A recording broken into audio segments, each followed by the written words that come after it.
Kata Nabi, kalau mau minta, minta 4 ini. Yang lain akan ikut semua. Kita kerjakannya dengan baik, bukan sekedar doa yang dikabulkan. Tapi Allah akan bimbing kita selamat dari mulai hidup dunia sampai kembali kepada Allah ke akhirat.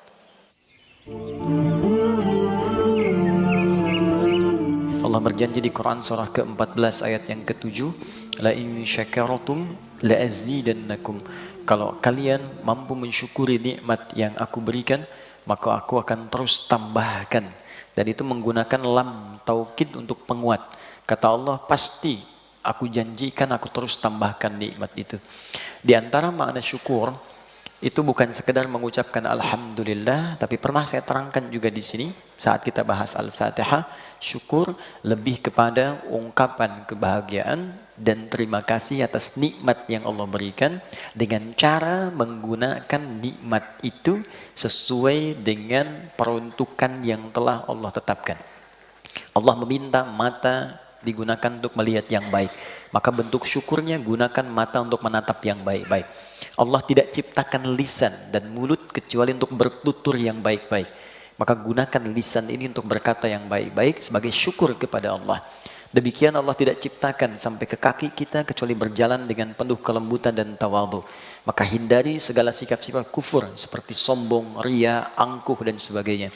Kalau kita bisa menjaga diri kita baik, tampak soleh di hadapan Allah, maka Allah akan mengondisikan semua lingkungan kita menjadi baik kepada kita. Mustahil ada orang yang kata-katanya lembut kemudian dikasari oleh orang, itu mustahil.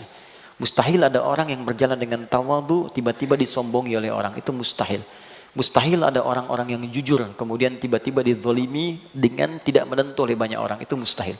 Karena itu setiap nikmat kita gunakan pada yang benar, maka Allah akan menggunakan semua fungsi sekitaran hidup kita untuk membantu kehidupan kita lebih mudah.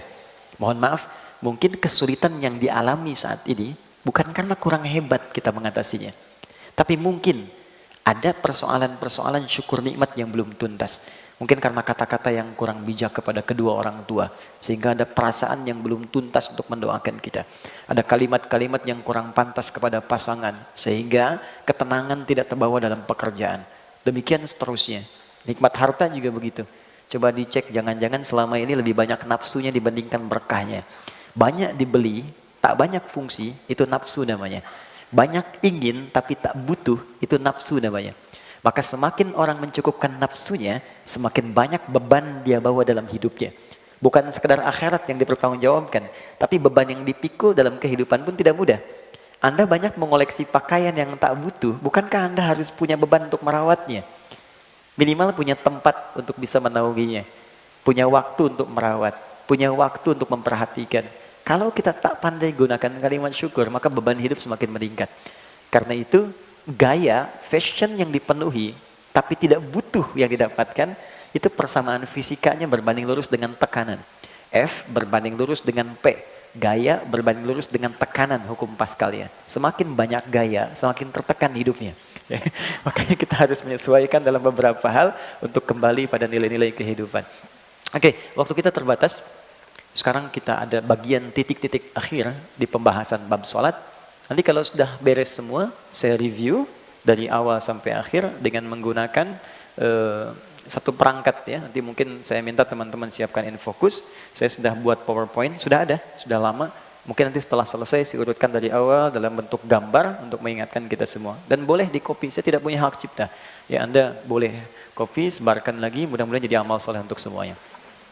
Oke, sekarang kita masuk ke dalam titik bahasan terakhir dalam bab sholat sebelum amalan pasca salam, yaitu amalan di penghujung sholat sebelum salam. Kita buka dengan hadis riwayat At-Tirmidzi nomor hadis 3499. Hadis riwayat At-Tirmidzi. Ini referensi pertama, jadi kalau nanti ada yang tanya kita bisa jawab. Riwayat At-Tirmidzi. Oke. Nomor hadis 3499. Dibiasakan pakai ini ya. Ini. Asalnya begini. At-Tirmidzi. Asalnya begini. Oke. Nah. Dari kata Tirmidz, ada yang menyebut Turmuz. Ini nama daerah. Ya, daerah yang sekarang ini dulu masuk pecahan Soviet. Sekarang di wilayah Uzbekistan, Kyrgyzstan, Tajikistan, dan sekitaran itu. Nama aslinya Muhammad. Nama aslinya Muhammad. Cuma beliau ini tumbuh dan berkembang di daerah Tirmidz. Sehingga disebut At-Tirmidzi. Orang yang tumbuh besar sampai wafat di daerah Tirmidz. Biasanya begini, kalau ada al atau at, ujungnya i, itu sudah rumus menunjuk pada daerah. Asal tidak kepada nama atau identitas. Jadi kalau kita ingin katakan begini, saya berasal dari tempat A dan Islam sudah datang ke tempat saya. Di buktinya saya masuk Islam. Atau ingin menunjuk daerah saja tanpa membawa identitas agama, maka tambahkan al di depannya, ujungnya tutup dengan i. Pernah dengar Al-Bukhari? Kan? Ya, pengarang Sahih Al-Bukhari itu kan nama aslinya Muhammad. Punya bapak namanya Ismail, punya kakek namanya Ibrahim, kakek buyutnya Al-Mughirah, eyang buyutnya Al-Bardizbah. Tinggal di Kecamatan Ju'fah, Kabupaten Bukhara, Provinsi Khorasan, negaranya Uzbekistan sekarang. Nah, karena daerahnya dari Bukhara, beliau ingin katakan begini, saya dari Bukhara, bukan dari Arab. Ya, maka beliau katakan Bukhara tambah al di depannya, al-Bukhari, ujungnya i, al-Bukhari. Ada ahli hadis terbaik di bumi di abad ini yang telah wafat. Ya, sebelumnya. Gelarnya Musnid. Musnid itu gelar cukup tinggi. Musnid itu ahli sanad. Musnid ad-dunya, ahli sanad sedunia. Sanad itu silsilah orang yang meriwayatkan sampai Nabi. Misal, pernah dengar hadis ini? Orang yang paling baik di antara kita adalah orang yang belajar Quran. Khairukum man ta'allamal Quran wa 'allamah, dan mengajarkannya. Pernah dengar hadis itu? Hadis itu kan diriwayatkan oleh Al-Imam Al-Bukhari di kitabnya nomor hadis 4719. Tapi kan Imam Al-Bukhari nggak pernah ketemu Nabi. Karena lahir jauh setelah Nabi wafat. Dari mana Al-Bukhari mendapatkan hadis itu? Terus kita runtut. Ya, misalnya, oh, Al-Bukhari ini menerima hadis dari sebelum orang-orang sebelumnya sampai ke Nabi. Maka Al-Imam Al-Bukhari menerima hadis dari Al-Hajjaj. Hajjaj menerima hadis dari Syu'bah. Syu'bah menerima dari Al-Qamah bin Marthad. Al-Qamah bin Marthad menerima dari Sa'ad bin Ubaidah. Sa'ad bin Ubaidah menerima dari Abu Abdurrahman As-Sulami. Abu Abdurrahman As-Sulami menerima dari Ali bin Abi Thalib dan Uthman bin Affan. Uthman bin Affan dan Ali radhiyallahu taala anhuma menerima dari Nabi sallallahu alaihi wasallam. Nah, urutan dari tadi sampai ke Nabi itu dari Hajjaj bin Minhal sampai dengan ke Nabi itu disebut sanad namanya. Ada orang ahli sanad semuka bumi ternyata bukan dari Arab, dari Padang. Dari Padang. Namanya Syekh Yasin. Karena dari Padang beliau perkenalkan diri pakai al dan i di ujungnya. Syekh Yasin Al-Padangi. Kenal Kiai Haji Ahmad Dahlan? Ya, kenal di mana? Oke. Pendiri Muhammadiyah ya, 18 November 1912, Kiai Haji Hasyim Asy'ari, pendirian Nahdlatul Ulama 31 Januari 1926. Itu punya guru yang sama di Mekah. Jadi keduanya belajar di Kiai Haji Soleh Darat di Semarang, kemudian berangkat ke Mekah, namanya masih Muhammad Darwish, Kiai Haji Ahmad Dahlan. Nanti pulang dari guru ini ke tanah air, ganti nama jadi Ahmad Dahlan. Bin Kiai Haji Abu Bakar, bin Kiai Ilyas, bin Kiai Sulaiman, bin Demang Jurang Juru Kapindo, bin Demang Jurang Juru Sapisan, bin Kiai Gerebek, bin Maulana Ishaq, anak dari Ahmad Jumadil Al-Kubra. Ahmad Jumadil Al-Kubra ini anak dari keturunan Ali Zainal Al-Kabir, Ali Zainal Abidin, Al-Husain, adiknya Al-Hasan, anaknya Ali bin Abi Thalib, suami Fatimah Az-Zahra, putri Nabi Muhammad SAW. Ya, itu belajarnya di Syekh Ahmad Khatib, orang Minangkabau. Maka dikenal Syekh Ahmad Khatib Al-Minangkabawi. Ada Syekh Nawawi dari Banten, Syekh Nawawi Al-Bantani. Ya, Anda kalau mau bikin itu boleh. Misalnya Mas Tengku Wisnu umrah, kenalan sama orang Arab. Anak Tengku Wisnu Al-Bintaroi. Oke. Tanggerangi Jakarta. Biasanya kalau Jakarta kurang enak, pakai Betawi gitu. Ya. Oke, ini yang mau saya katakan begini. Syekh Muhammad ini punya kebiasaan sangat menarik. Rajin tahajud, rajin puasa sunnah, Quran hafal, hadis sudah pasti, dan beliau mengarang kitab hadis dikenal dengan Sunan At-Tirmidzi atau Jami At-Tirmidzi. Ini di akhir hidupnya, teman-teman, tumbuh, berkembang, wafat di Tirmidz, di akhir hidupnya buta matanya. Saking rajinnya baca dan menangis dalam doanya, dalam salatnya. Ketika ditanya, Syekh, kenapa Anda mesti seperti ini? Ya, jawabannya, maksudnya gini, Anda salat tuh sampai menangis, sampai buta matanya, kenapa mesti seperti ini? Gitu. Apa jawabannya? Kata beliau, aku takut kalau aku pulang kepada Allah, amalanku itu masih belum dianggap cukup. Aku takut saat pulang kepada Allah, amalku masih belum dianggap cukup.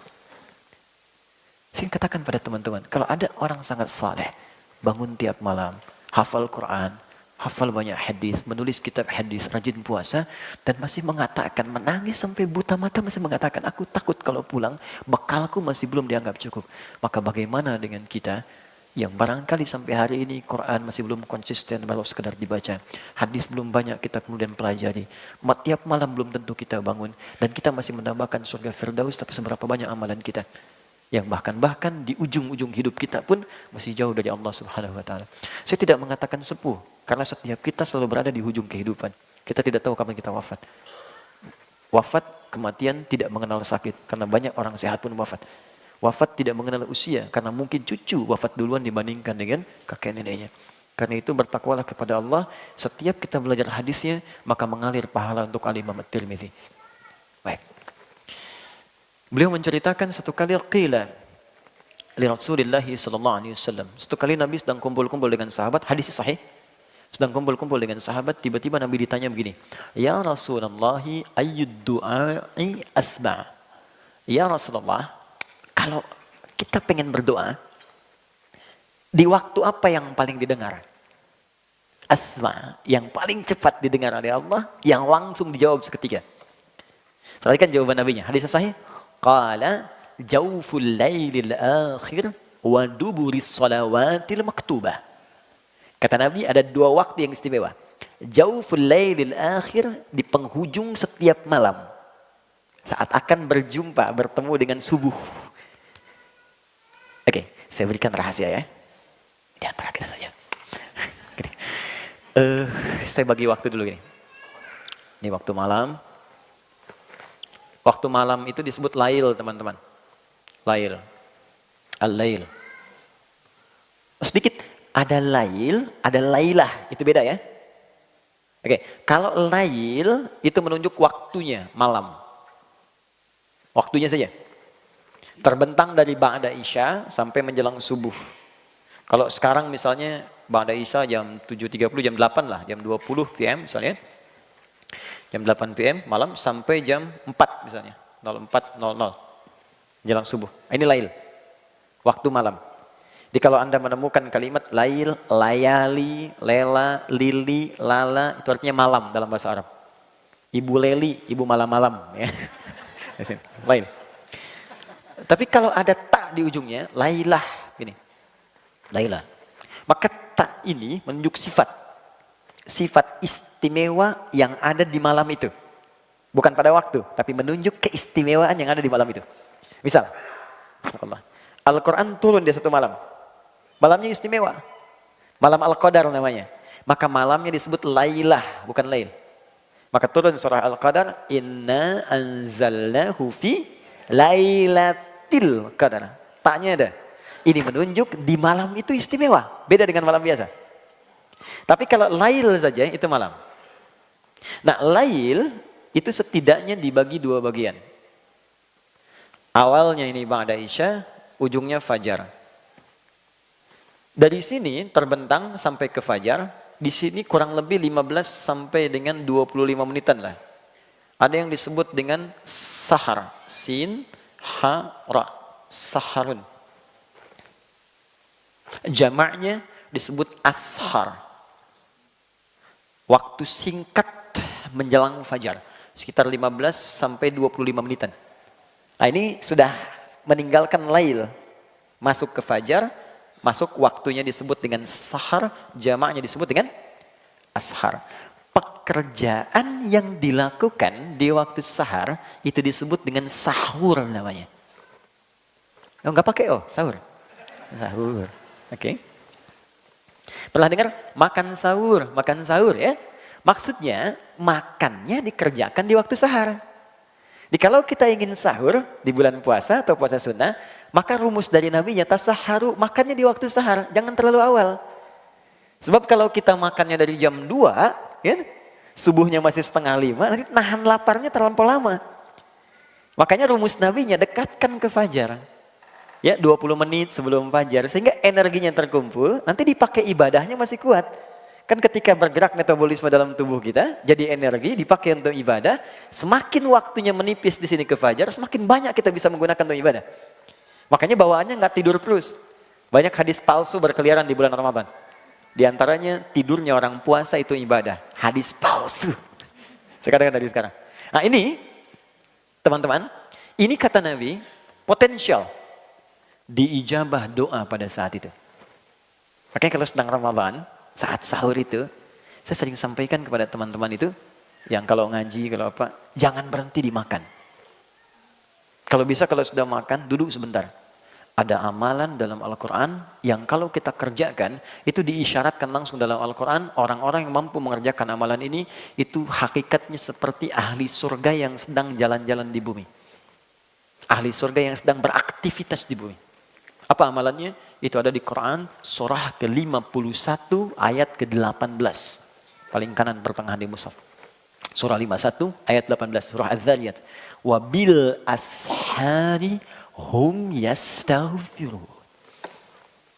Ada orang-orang yang ketiga masuk waktu sahar. Kenapa dijamaahkan? Karena dia kerjakan setiap hari. Sering maksudnya. Jadi bukan cuma sekali, tidak. Sering dia bangun. Bangunnya awal, bahkan tahajud dulu, istirahat sebentar, menjelang subuh dia bangun, itu sengaja istighfar. Amalan di waktu sahar, salah satu yang disebutkan Quran adalah banyak beristighfar di waktu sahar. Itu amalan orang disebut oleh Quran sebagai bagian dari ahli surga yang sedang beraktivitas di bumi. Dia rajin dia bangun. Nah, cara mengamalkannya begini, ini saya pernah ajarkan ke beberapa kawan-kawan dan kita praktekkan juga. Dan itu insya Allah kalau dibawa ke rumah tangga, tenang Pak, damai gitu. Enak suasananya. Kan kalimatnya jamaah di situ. Hum. Jamaah. Bukan 1-2 orang, semua. Itu Allah mendorong, ayo bangun. Bangun malam biasa. Tahajud misalnya aja. Suami bangunkan istri, bangunkan anak-anak. Itu akan terasa keindahannya. Kalau nggak percaya silakan. Nabi Ismail, itu saking pentingnya sholat, terutama sholat di waktu itu sampai minta keluarganya bangun. Nabi Ismail.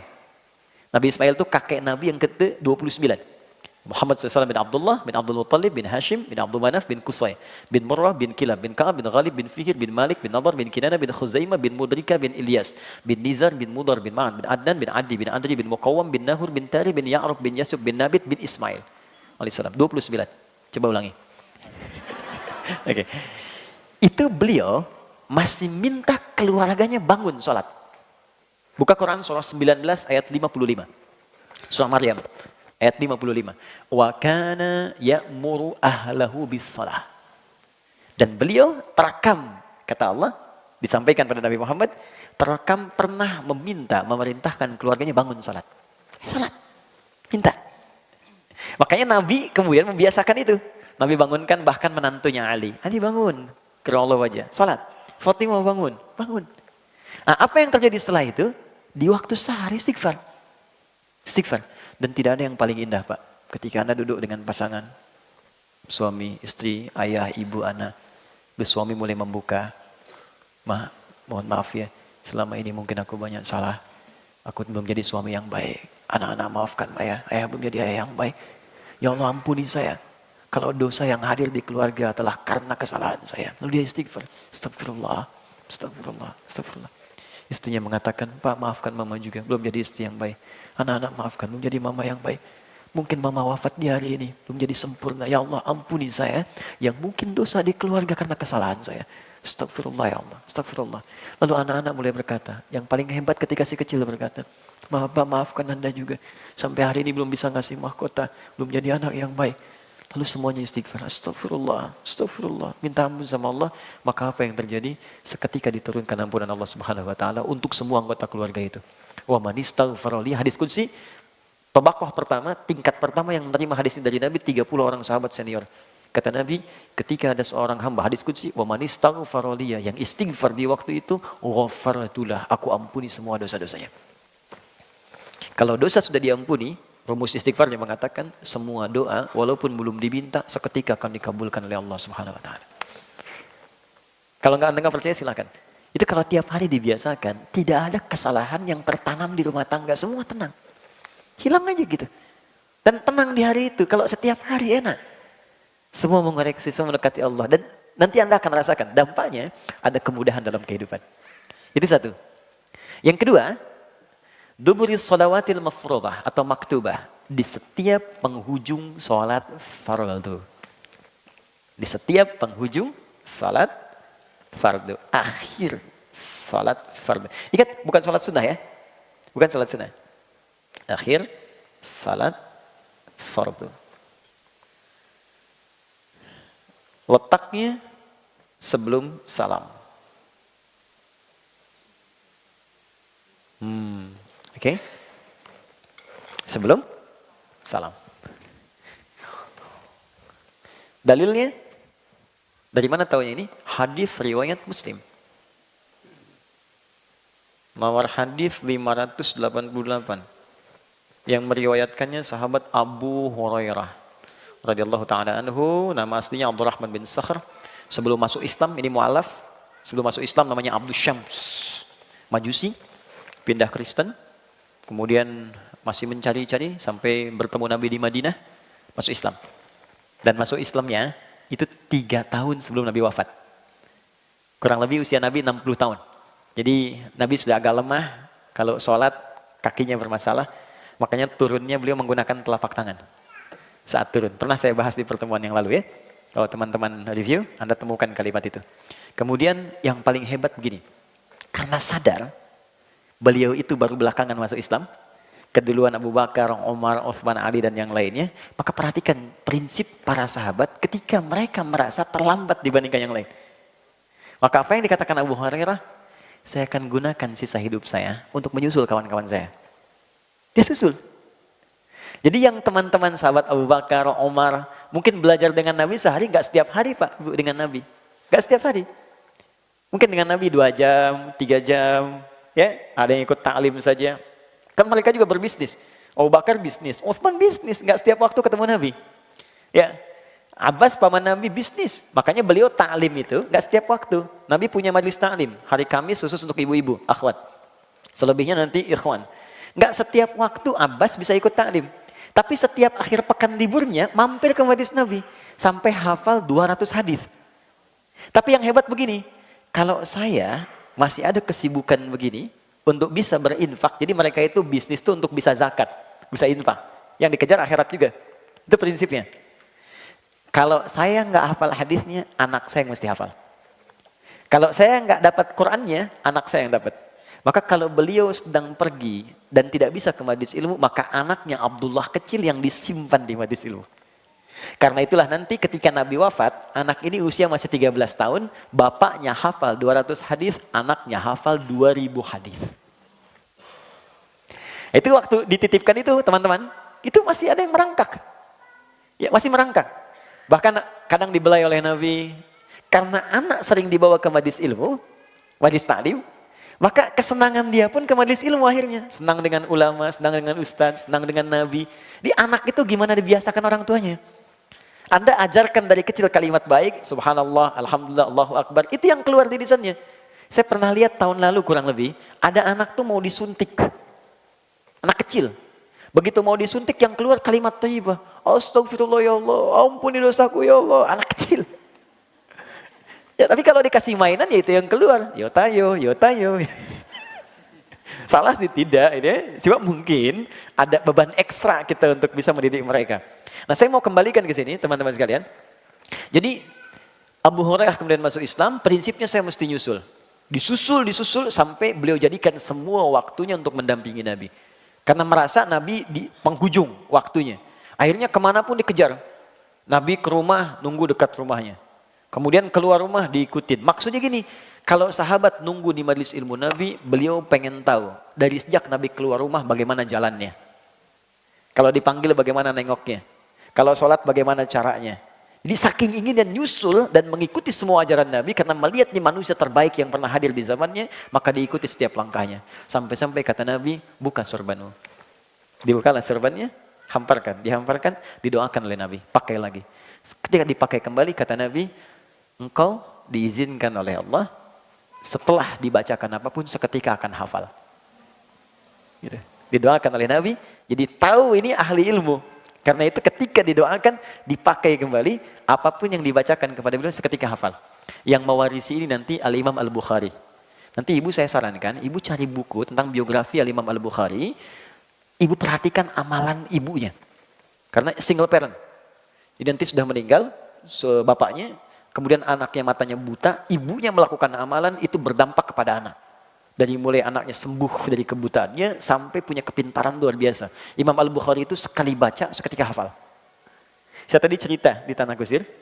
Jadi Al-Bukhari saat muda dikenal ahli hadis, diundang ke Irak pusat ilmu oleh 10 ulama. Undangannya silaturahim. Begitu masuk ruangan kosong nggak ada apa-apa, cuman ada kursi satu di tengah begini, dikelilingi ulangan 10. Letter O.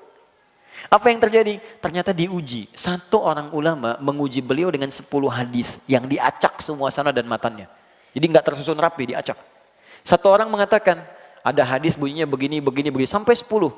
Menurut kamu, apakah hadisnya benar atau tidak? Kata Al-Bukhari, sebentar, selesaikan dulu 10-10-nya baru saya jawab. Ini 10 orang selesaiin dulu, 100 hadis. Begitu sudah selesai, dijawab oleh beliau dari urutan pertama sampai yang terakhir tanpa salah sedikit pun. Sejak saat itu mendapatkan gelar Imamul Muhadditsin, kita sebut Imam Al-Bukhari. Dari situ peristiwanya. Nah, kembali ke hadis tadi, Abu Hurairah meriwayatkan hadis sampai hafal 7.000 hadis. Ya. Jadi kalau ada yang bertanya begini, kenapa Ali saja yang menantu Nabi hafal tidak lebih daripada 2.000 hadis, kok Abu Hurairah dapat 7.000? Jawabannya gampang, karena sisa hidup Abu Hurairah itu digunakan untuk ngikutin Nabi terus. Sama dengan begini, ada anak 5 tahun hafal Quran, 50 tahun belum hafal. Kenapa?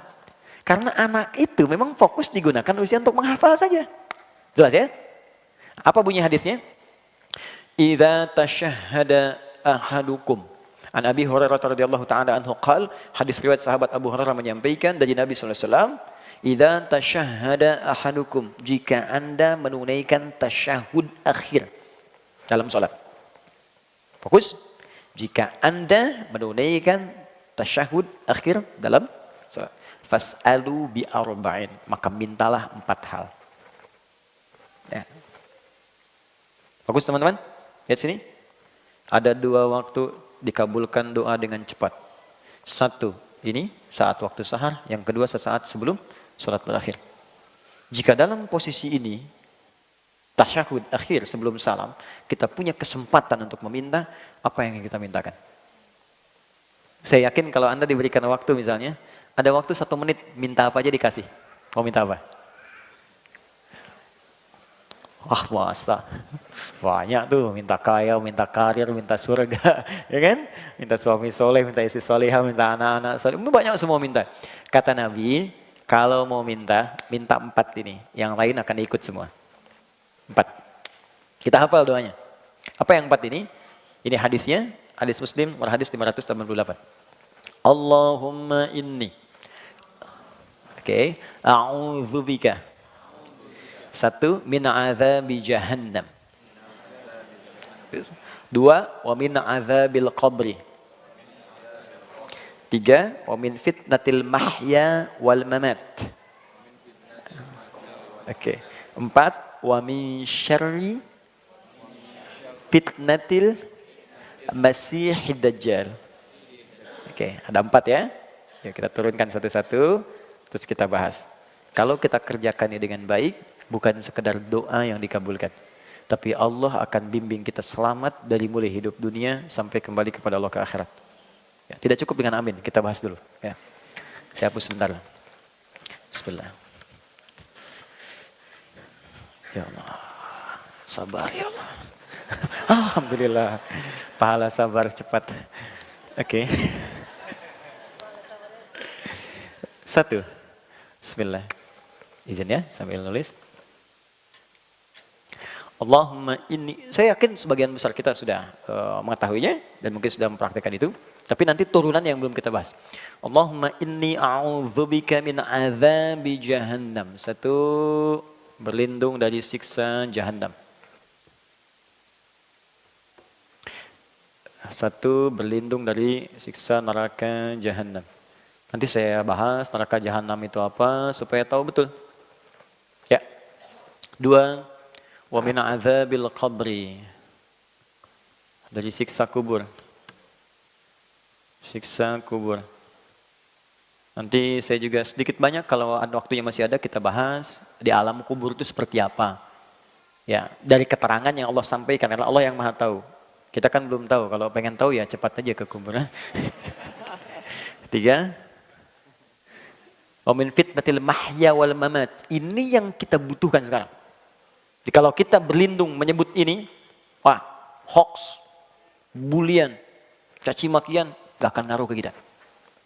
Hilang, lewat semua. Ya. Fitnatil mahya, fitnatil mahya wal mamat. Fitnah semasa hidup, juga saat wafat. Duh, kasihan banget nih, hidup di fitnah, wafat di fitnah juga. Oke, terakhir 4. Wa min syarri fitnatil masiihid dajjal. Ini yang paling buruk. Dan ini ujian keimanan yang paling dahsyat. Ya. Dan sebagian tanda-tanda kecilnya itu udah mulai nampak nih. Bukan tanda besarnya kita nggak tahu. Yang tanda-tanda kecil tuh menuju itu udah nampak. Buruknya fitnah dajjal. Fitnah yang paling buruk. Dajjal. Syarri fitnatil masiihid dajjal. Ad-Dajjal. Ini seketika bisa merubah orang yang tadinya beriman tiba-tiba langsung jadi kufur. Seketika.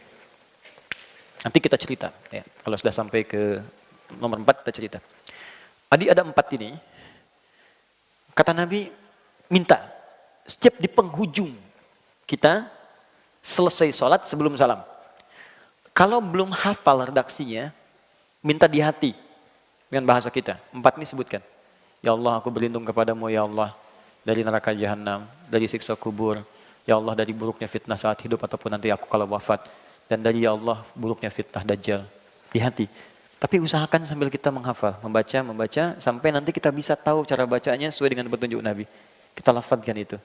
Nah, saking pentingnya ini, pernah ada seorang ulama besar. Bahkan Imam An-Nawawi itu mengambil riwayat dari ulama ini. Namanya Imam Tawus. Imam Tawus ini punya anak. Anaknya sholat. Setelah selesai sholat, tanya bapaknya, kamu baca doa ini enggak tadi? Yang bapaknya sampaikan hadis dari Nabi. Kata anaknya, la. Aqra'ta fi sholatik, kamu baca ini enggak? La, tidak. Kata bapaknya, a'id sholatak, kamu sholat lagi. Saking pentingnya doa ini, disuruh sholat lagi oleh bapaknya. Ya, diminta sholat lagi, saking pentingnya. Jadi ada perhatian orang tua yang sangat dalam. Orang tua pengen anaknya selamat dari fitnah. Orang tua pengen anaknya jadi soleh. Orang tua mana yang tidak ingin anaknya hidup bahagia? Orang tua mana yang tidak ingin anaknya tidak soleh? Karena itu ketika tidak membaca ini, kata bapaknya, ulangi lagi sholatnya sampai kamu selesaikan doa ini. Oke, 1, kenapa penting kita membaca ini? Ya Allah, bebaskan saya dari neraka jahanam di kemudian hari saat pulang. Kita orang beriman, iman itu artinya yakin tanpa ragu. Jadi kalau setiap yang Allah berikan, yakin dulu. Walaupun belum paham, yakini dulu. Nanti dengan keyakinan itu, hikmah akan datang.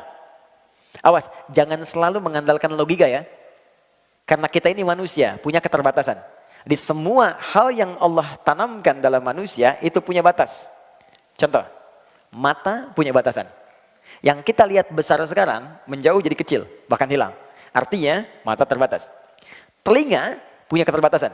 Sekian hertz dari bunyi belum tentu bisa kita dengar. Semakin menjauh, semakin hilang bunyinya. Baik, pikiran punya keterbatasan. Yang tak masuk ke pikiran kita, nggak bisa kita cerna. Jadi kalau mata punya keterbatasan, maaf, telinga punya keterbatasan, kenapa akal tidak ingin punya batas? Pasti terbatas. Karena itu Allah berikan jalan. Iman dulu, nanti kalau sudah iman, hati dilembutkan, hikmah datang. Kalau hikmah sudah datang, akal akan mengikuti dan langsung paham seketika. Jelas? Karena itu, kalau berbicara tentang yang goib itu nggak tampak di depan kita. Kalau nggak tampak, akal nggak masuk. Karena akal itu hanya bisa kemudian memformulasikan yang tertangkap oleh indera, yang kelihatan dicerna akal, yang terdengar dicerna akal, kan? Yang terasakan dicerna akal. Ini sekarang nggak nampak, nggak terasa sekarang. Bagaimana bisa dicerna akal? Karena itu yang dituntut iman. Di antara perkara iman itu ada kehidupan setelah kematian. Kita yakin itu. Karena kita yakin, maka mesti siap-siap. Gini logikanya. Teman-teman kesini kan mesti ada persiapan. Gak semua orang tinggal di Bintaro. Ada yang di Jakarta, saya dari Bekasi. Mustahil kesini kalau nggak ada bekal. Mesti ada kendaraan, ada bekalnya, ada macam-macam. Ini baru ke Bintaro. Sekarang kalau Anda ingin keluar kota lebih jauh lagi, antar provinsi. Anda keluar negeri butuh visa, butuh paspor. Ongkosnya tidak sedikit. Itu masih di dunia, level dunia. Sekarang Anda ingin keluar dunia, orang mau ke bulan aja bayarnya udah berapa sekarang? Itu baru nyampe bulan, Anda pengen ke surga. Firdaus lagi bersama Nabi. Ongkosnya mana? Bekalnya apa? Maka Allah turunkan amalan-amalan. Sama persis ketika itu tidak ada, maka jangan berharap Anda bisa datang ke sini. Jangan berharap Anda bisa ke bulan. Jangan berharap Anda bisa jalan, bisa haji, bisa umrah dan sebagainya. Maka kata Allah, jika orang pun pulang tak punya persiapan, dia gak bisa ke surga, tempatnya kemana? Hanya ada 2 tempat. Satu ya neraka. Yang kedua A'raf. A'raf. Makanya ada surat Al-A'raf, surah ke-7. Intisarinya di ayat ke-45 sampai 47. Ya. Al-A'raf itu yang belum ke surga, yang tidak ke neraka. Jadi bekal ke surga belum cukup, ke neraka pun amalan nggak banyak-banyak amat dosanya gitu. Di 50-50, ini 50, ini 50. Tempatnya di sini. Dia bisa melihat semua yang di surga, tapi tak sanggup mendengar yang di neraka. Itu bahasa Qur'annya. Tak sanggup mendengar, apalagi nengok. Logikanya begini, teman-teman malam nih 2:30, keluar dari hotel ini, tiba-tiba di atas pohon ada suara. Hihihi. Nengok nggak? Hah? Apa? Pasti Anda lari. Anda dengar suara itu udah lari, apalagi neraka. Orang teriak semua. Makanya kata Quran, nggak sanggup mendengar yang di neraka, tapi banyak mengamati yang di surga. Dan dengan rahmat Allah, maka dipindahkanlah dari sini ke surga.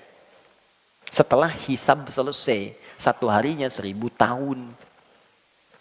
1 harinya, nunggu di sini. Kalau nggak cukup ke sini, nggak cukup di sini, ya mampirnya ke sini. Tapi ada satu tempat di sini yang nggak bisa keluar lagi.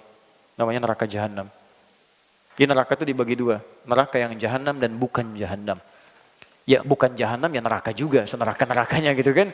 Ini paling ringan nih. Yang paling ringan ini. Neraka paling ringan. Tapi jangan diringan-ringankan ya. Neraka juga gitu. Itu di Quran surah ke-4 ayat 56. Quran surah 4 ayat 56. Nanti Anda akan tahu di ujung apa yang saya maksudkan. Innal ladzina kafaru bi ayatina sawfa nuslihim nara. Orang-orang yang susah mengikuti petunjuk kami, sulit. Kafar itu teman-teman, ada 3 jenis. Ada kafir, ada kafar, ada kufar. Itu beda. Kalau kafar, itu perbuatan menyimpang. Dikeluar dari petunjuk Allah, ya rahmatullah. Dikerjakan bisa oleh non-muslim, disuruh sholat, nggak sholat karena nggak ada iman kan. Bisa juga oleh orang yang mengaku muslim. Orang Islam tapi nggak mau sholat. Orang Islam nggak mau zakat. Itu disebutnya kafar. Dia tidak keluar dari Islam, tapi mengerjakan perbuatan yang dikerjakan sama dengan orang yang tidak beriman. Dia mengatakan beriman tapi nggak mau sholat. Orang nggak beriman kan nggak sholat. Nggak beriman nggak zakat. Dia pun ikut-ikutan begitu. Maka disamakan kalimatnya dengan kafar, bukan kafir. Jadi dia tidak keluar dari Islam, tapi mengerjakan perbuatan maksiat yang selevel dengan pelanggaran yang belum beriman. Karena itu ketika Allah mengatakan la in syakartum la azidannakum wa la in kafartum. Kalau kamu zakat, kamu infak, kamu bersyukur. Tapi kalau kamu kufur, bukan keluar dari Islam, cuman dia nggak mau zakat. Jelas? Nah, orang-orang ini kalau di dunia mengaku muslim tapi anti sholat, anti zakat, anti puasa, dia mengatakan dirinya muslim, tapi sulit beribadah, maka akan ditimbang. Kalau timbangannya banyak buruknya dan baiknya itu hanya sedikit, maka dia akan dicuci dulu di neraka untuk membebaskan yang kotor-kotornya. Nah, mana masuknya? Masuknya di nomor 4 tadi, Quran surah ke-4 Ayat ke-56 tadi. Istilahnya kafar. Innalladzina kafaru, sungguh orang-orang yang ingkar, sulit mendengar apa yang aku sampaikan, aku arahkan, saufa nuslihim nara. Nanti yang paling ringan, itu akan ditarik oleh malaikat penjaga neraka langsung ubun-ubunnya. Dan maaf ya, malaikat penjaga neraka itu udah nggak punya selera humor. Nggak ada candanya. Quran surah 66 ayat ke-6. Ya, saya mohon maaf, saya lepas kacamata supaya saya nggak jelas. Ini saya nggak jelas lihatnya. Nggak jelas, jadi saya bisa enak aja ngelihat kemana-mana. Ya, itu nggak ada humor. Ghilazun shidad, bengis, keras, nggak ada ngajak bercanda. Ke neraka yuk, nggak, tarik aja sama dia. Ya. Yang ditarik apa ya? Ini ubun-ubunnya. Bagaimana cara nariknya? Nusli itu kalau dalam bahasa Arab standar itu dicelupkan. Pernah bikin teh celup? Gini kan? Masukkan, angkat, ya. Nanti ada malaikat yang tugasnya angkat, celup, angkat, celup, angkat, celup, angkat. Itu sekali celup. Kullama nadijat juluduhum baddalnahum juludan ghairaha liyadzuqul adab. Sekali dicelupkan, itu hancur semua tubuhnya plus kulit-kulitnya. Diangkat sembuh lagi supaya merasakan azab yang baru. Setiap dimasukkan sehari sama dengan 1000 tahun rasanya. Jadi kalau ada yang masuk 1 detik saja, itu sama dengan 48 hari rasanya. Alhamdulillah. 1 detik sama dengan 48 hari. Itu neraka biasa. Sekarang neraka jahanam. Jahanam itu, maaf ya, saya kembali ke yang biasa dulu. Tapi kalau dia ada di sini dan ada iman dalam jiwanya, itu dihapuskan dulu, semua kotorannya dicuci. Di hadis Al-Bukhari disebutkan, baru kalau sudah selesai dipindahkan ke surga. Tapi jangan coba-coba karena dahsyatnya luar biasa. Tapi kalau neraka jahanam, dia nggak bisa keluar. Dan tempatnya di paling dasar neraka. Yang tadi saya sebutkan Quran surah 4 ayat 56 itu paling atas neraka. Yang ini paling dasar. Tadi saya barusan baca hadis di perjalanan. Ada Nabi sedang ngobrol dengan sahabat, tiba-tiba datang bunyi, bus, jatuh. Kalau kita meteor lah sekarang jatuh. Kata Nabi, tahu nggak kalian bunyi apa itu? Sahabat jawab, Allah wa Rasulullah alam. Kata Nabi, ini Nabi ngasih ungkapan. Ya, ngasih ungkapan, itu semisal batu yang dijatuhkan ke neraka jahanam. Ke dasarnya untuk melempari ahli neraka jahanam. Perhatikan, batu itu dijatuhkan 70 tahun lalu, baru nyampe sekarang. Artinya, jarak dari atas neraka sampai ke neraka jahanam itu 70 tahun. Saking dangkalnya di atas di bawah ini. Keraknya paling bawah itu. Itu ketika dilemparkan itu, saking jauhnya, udah nggak bisa keluar. Bagaimana siksa yang paling dasar di neraka jahanam? Teman-teman sekalian, wah sudah, kalau ini, dia belum masuk ke neraka saja, digambarkan dalam hadis sahih, masuk alam kubur, sudah ditampakkan nerakanya dari pagi sampai petang. Itu yang terjadi pada Fir'aun di Quran surah ke-40 ayat 45 sampai 46. Quran surah 40 ayat 45 sampai 46. Saya ingatkan dari sekarang supaya kita punya persiapan. Jangan semua dunia disiapkan. Alam kubur yang kita akan lalui kita nggak siap-siap. Itu niscaya kita pulang loh. Hari ini mungkin kita wafat. Apa persiapan kita? Antum masih mau main-main? Silahkan saja, saya sudah pernah sampaikan. Saya sampaikan, saya mungkin bisa berkata, ya Allah dia kawan saya, ya Allah dia saudari saya. Saya bisa katakan demikian. Tapi saya nggak bisa berbuat banyak ketika Anda sendiri tidak menolong diri Anda. Ya, saya bisa katakan dia sahabat saya, ya Allah. Tapi kalau Andanya nggak pernah usaha, bagaimana saya bisa memohon? Malu gitu kan? Ya, jadi kita mesti berusaha. Ada kehidupan setelah ini. Ada kematian setelah kita hidup. Ada sesuatu yang sudah siapkan. Mau sampai kapan kita hidup dengan dunia yang bergelamuran? Ya. Kata Allah nikmati. Sayangi silahkan nikmat. Kata Nabi nikmati dunia. Senikmat-nikmatnya, senyamannya hidup yang enak. Rumah yang nyaman, keturunan yang baik. Tapi sholat. Baca Quran. Karena kita pulang. Dan amal kita yang kita bawa bukan rumah kita. Tunjukkan pada saya, mana orang wafat yang bawa rumahnya? Tunjukkan. Mana orang wafat yang bawa handphonenya? Mana orang wafat bawa kerudungnya? Mana orang wafat bawa koleksi pakaiannya? Enggak ada. Kita pulang bawa amal kita. Ini saya tuh kadang-kadang sampai sekarang masih bingung. Orang tuh tahu mau wafat tapi nggak siap-siap. Dia tahu mau meninggal tapi masih main-main. Silakan kita nikmati semua pekerjaan kita tapi beramal. Harta, ayo sekaya-kayanya. Jangan nanggung jadi orang paling kaya. Supaya bisa berzakat, supaya bisa infak, bisa sedekah, bisa berikan pendidikan pada anak-anak, supaya pintar, soleh, jadi dokter yang hafal Quran, insinyur yang hafal Quran, di produser bikin film-film Islami. Ayo cepet, jangan tanggung. Belajar yang tinggi, yang pintar, supaya bisa bikin yang baik-baik. Jadi politisi, supaya bikin kebijakan yang baik-baik. Silahkan. Tapi kita pulang. Kita pulang. Itu yang paling penting. Karena itu mesti siap-siap saat pulang ke sini nih. Ini di alam kubur kata Allah, kalau ahli neraka jahanam, an-naru yu'raduna 'alaiha ghuduwan wa 'ashiyya. Allah kasih contoh kisah Firaun. Kata Allah, kalau kalian belum sadar aku tunjukkan. Firaun itu sepakat semuanya. Mau yang Kristen, mau yang Yahudi, ada kisah Firaun di dalamnya. Farawa. Artinya itu terjadi. Dan semua sepakat bahwa Firaun tenggelam di lautan. Artinya terjadi. Bahkan muminya masih ada sekarang. Artinya nyata. Dan kisahnya detil disebutkan dalam Al-Quran. Artinya Al-Quran kitab yang paling benar. Kalau bukan bersumber dari Allah, maka dari siapa lagi bisa mengisahkan tentang Firaun yang jarak Nabi Muhammad ke Nabi Musa 2000 tahun. Maka sisi mana lagi yang kita ragukan dalam Al-Quran? Dan bagaimana lagi cara Allah meyakinkan kita bahwa Allah Tuhan yang benar? Nah sekarang kata Allah dengan kisah yang sama. Jadi kalau gini, kalau kita ingin menguji, kalau di sini benar, kan kecil kemungkinan salah kan? Sekarang Allah sampaikan Firaun, kisahnya benar. Tenggelam di lautan, kisahnya benar. Jadi mumi, kisahnya benar. Dan disebutkan oleh Allah, dalam keadaan mumi itu pun, itu disiksa di alam kubur. Kubur itu maksudnya, awas, yang dimaksud kubur itu alam setelah wafat. Bisa jadi di dalam tanah, di kubur standar. Ada yang mungkin dibakar, ada yang mungkin di laut tenggelam. Jadi kubur itu artinya alam yang setelah wafat. Jelas ya? Baik, tempatnya disebut barzakh. Barzakh itu pemisah. Bainahuma barzakhul la yabghiyan. Jadi ada dunia, ada akhirat, pemisahnya disebut barzakh. Itulah alam kubur. Alam setelah kematian. Jadi kalau Firaun kan gak dikubur, jangan pahami di dalam tanah. Maksudnya pindah dia dari alam hidup ke alam mati. Nah saat matinya ini, itu ditampakkan oleh Allah neraka pagi dan petang, neraka jahanam. Saya pernah didebat oleh orang liberal begini berkata, Ustaz gak ada siksa kubur. Yang ada itu tidur. Saya bilang mas ini, kalau orang mimpi buruk dalam tidur, Anda mimpi ketemu kuntilanak saya bilang. Mimpi buruk kan? Buruk. Bangun tidak? Bangun saya. Nah sekarang Anda mimpi ketemu pocong, nggak bisa bangun-bangun. Tersiksa nggak? Sekarang ada orang mimpi ketemu neraka, nggak bangun-bangun. Sampai kiamat. Bukankah itu siksaan? Nah Fir'aun itu salah satunya ditampakkan. Jadi ahli neraka jahanam itu saat akan wafat dibukakan sampai dia ketakutan luar biasa.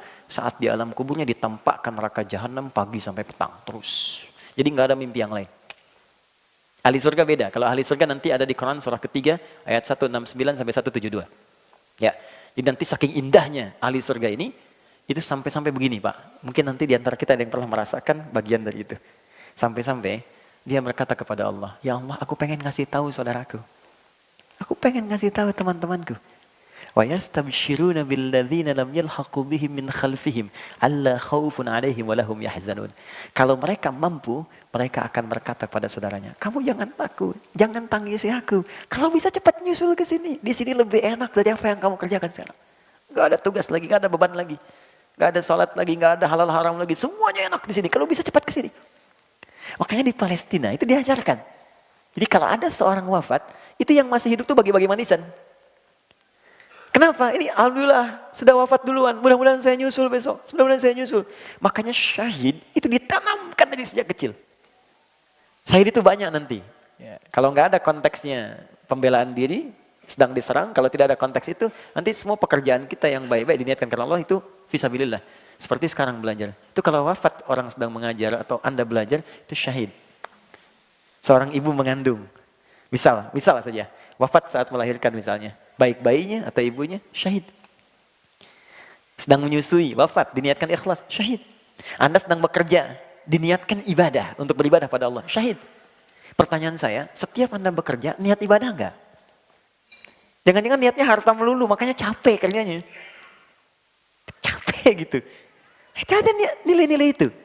Ya, di Palestina dulu tuh ada seorang pendongeng Indonesia, itu diminta untuk menghibur anak-anak, untuk cerita, dongeng Islami. Jadi begitu sampai ke sana, dia dapatkan anak TK jumlah 150 orang. Saya pernah sampaikan ini beberapa kesempatan. Itu mau dongeng kurang lebih mungkin, ya kalau kita konversi ke kita, dongeng jam 4, jam 2 sudah rapi. Duduk semua. Ambil sak depan. Pertanyaan pertama, sebelum cerita, siapa yang mau jadi presiden? Gak ada yang angkat tangan. Iya ya.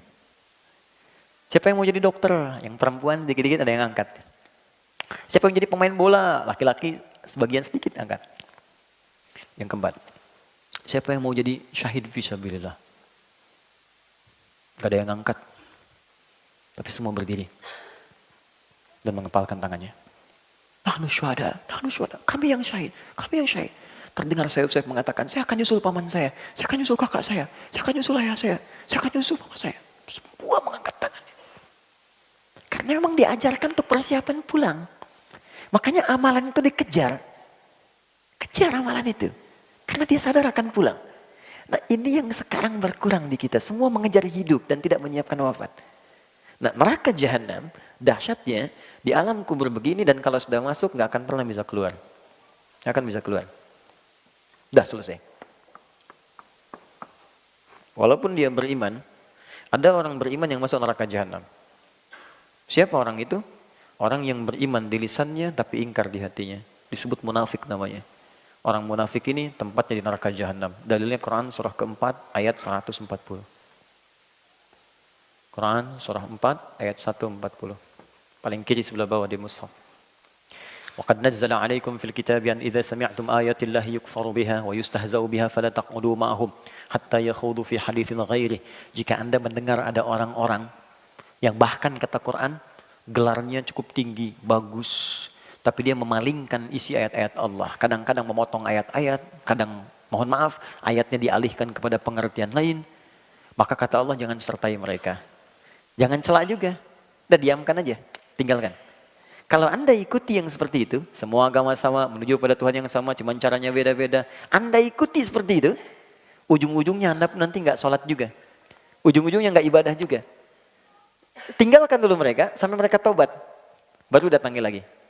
Kata Allah, lihat ujung ayatnya. Innallaha jami'ul munafiqina wal kafirina fi jahannam jami'a. Allah akan himpun orang munafik dan orang-orang yang tidak mau beriman di akhirat nanti di neraka jahanam semuanya. Ingat, ada dua perbuatan yang bisa memasukkan seorang ke neraka jahanam. Kalau Anda berlindung menyebutkan ini, maka Anda akan dijaga dari dua perbuatan itu. Ya, pertama, tadi orang yang munafik perbuatannya disebut nifak. Cirinya 3. Hati-hati, kalau Anda ciri ini melekat pada diri kita, segera tobat. Karena resikonya bahaya. Pertama nifak. Allahu Akbar. Orang yang disebut munafik. Cirinya 3. 1, idza haddatsa kadzaba. Kalau dia bicara dimanapun, hobinya berdusta. Ingat, hadisnya bukan hadatsa, tapi haddatsa. Beda antara hadatsa dengan haddatsa. Kalau hadatsa, sekali bicara. Mungkin ada orang yang terpaksa berdusta karena satu hal, bukan jadi kebiasaan. Kalau ini, setiap bicara, hobinya dusta. Jadi banyak dustanya dibanding biasanya. Ya, hati-hati nih. Rumah tangga tanya, kemana ya? Sini dulu, padahal enggak. Kebiasaan. Anak dari kecil ditanya misalnya, kemana? Awas hati-hati. Di kantor jadi biasa. Terbiasa bermuamalah dusta. Hati-hati teman-teman, hati-hati. Kalau pilih-pilih pekerjaan yang baik-baik. Di diplomasi, dunia politik sekarang, ekonomi di perdagangan, berapa banyak orang dusta dengan barang jualan dan sebagainya. Promosi kan bagian dari pembicaraan. Bikin status, hoax, buzzer itu, hati-hati itu. Yang suka bikin yang buruk-buruk itu kan kebiasaan, jadi profesi. Sekarang jadi profesi. Nabi mengancam, dijadiin profesi.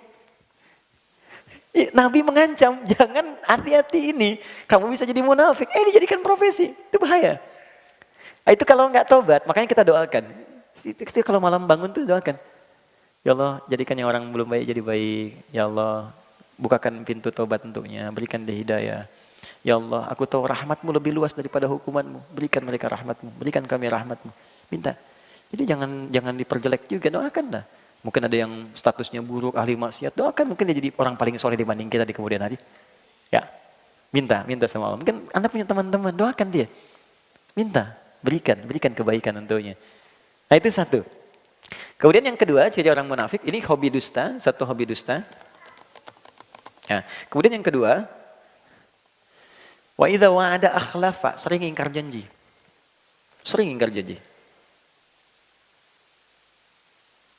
Ini luas sekali aspeknya. Ya bisa di bab bisnis, bisa. Ya, bisa di bab apa saja.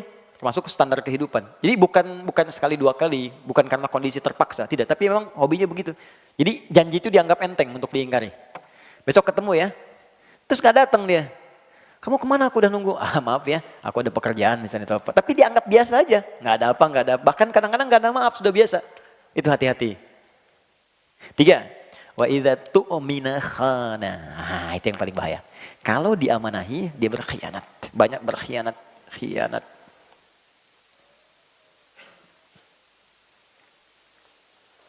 Istri amanah untuk para suami. Suami amanah untuk istri. Amanah dari siapa? Allah. Allah mudah memasangkan Anda dengan perempuan lain. Tapi kenapa istri Anda yang sekarang dipasangkan dengan Anda? Allah mudah memasangkan suami dengan yang lain. Tapi kenapa suami Anda dipasangkan dengan Anda sekarang? Karena Allah yang punya keyakinan dengan itu, Anda menjadi baik. Itu amanah Allah. Makanya kalau suami menginginkan istri salihah, suami support. Ma tahajud yuk. Sayang pakai kerudung yang baik ya. Sayang kita ngaji besok ya. Istri begitu. Sayang besok kita tahajud bareng ya. Kamu jadi imam doa ya. Aku aminkan di belakang. Support. Itu amanah. Dan satu kali akan ditanya oleh Allah. Akan ditanya. Anak-anak amanah.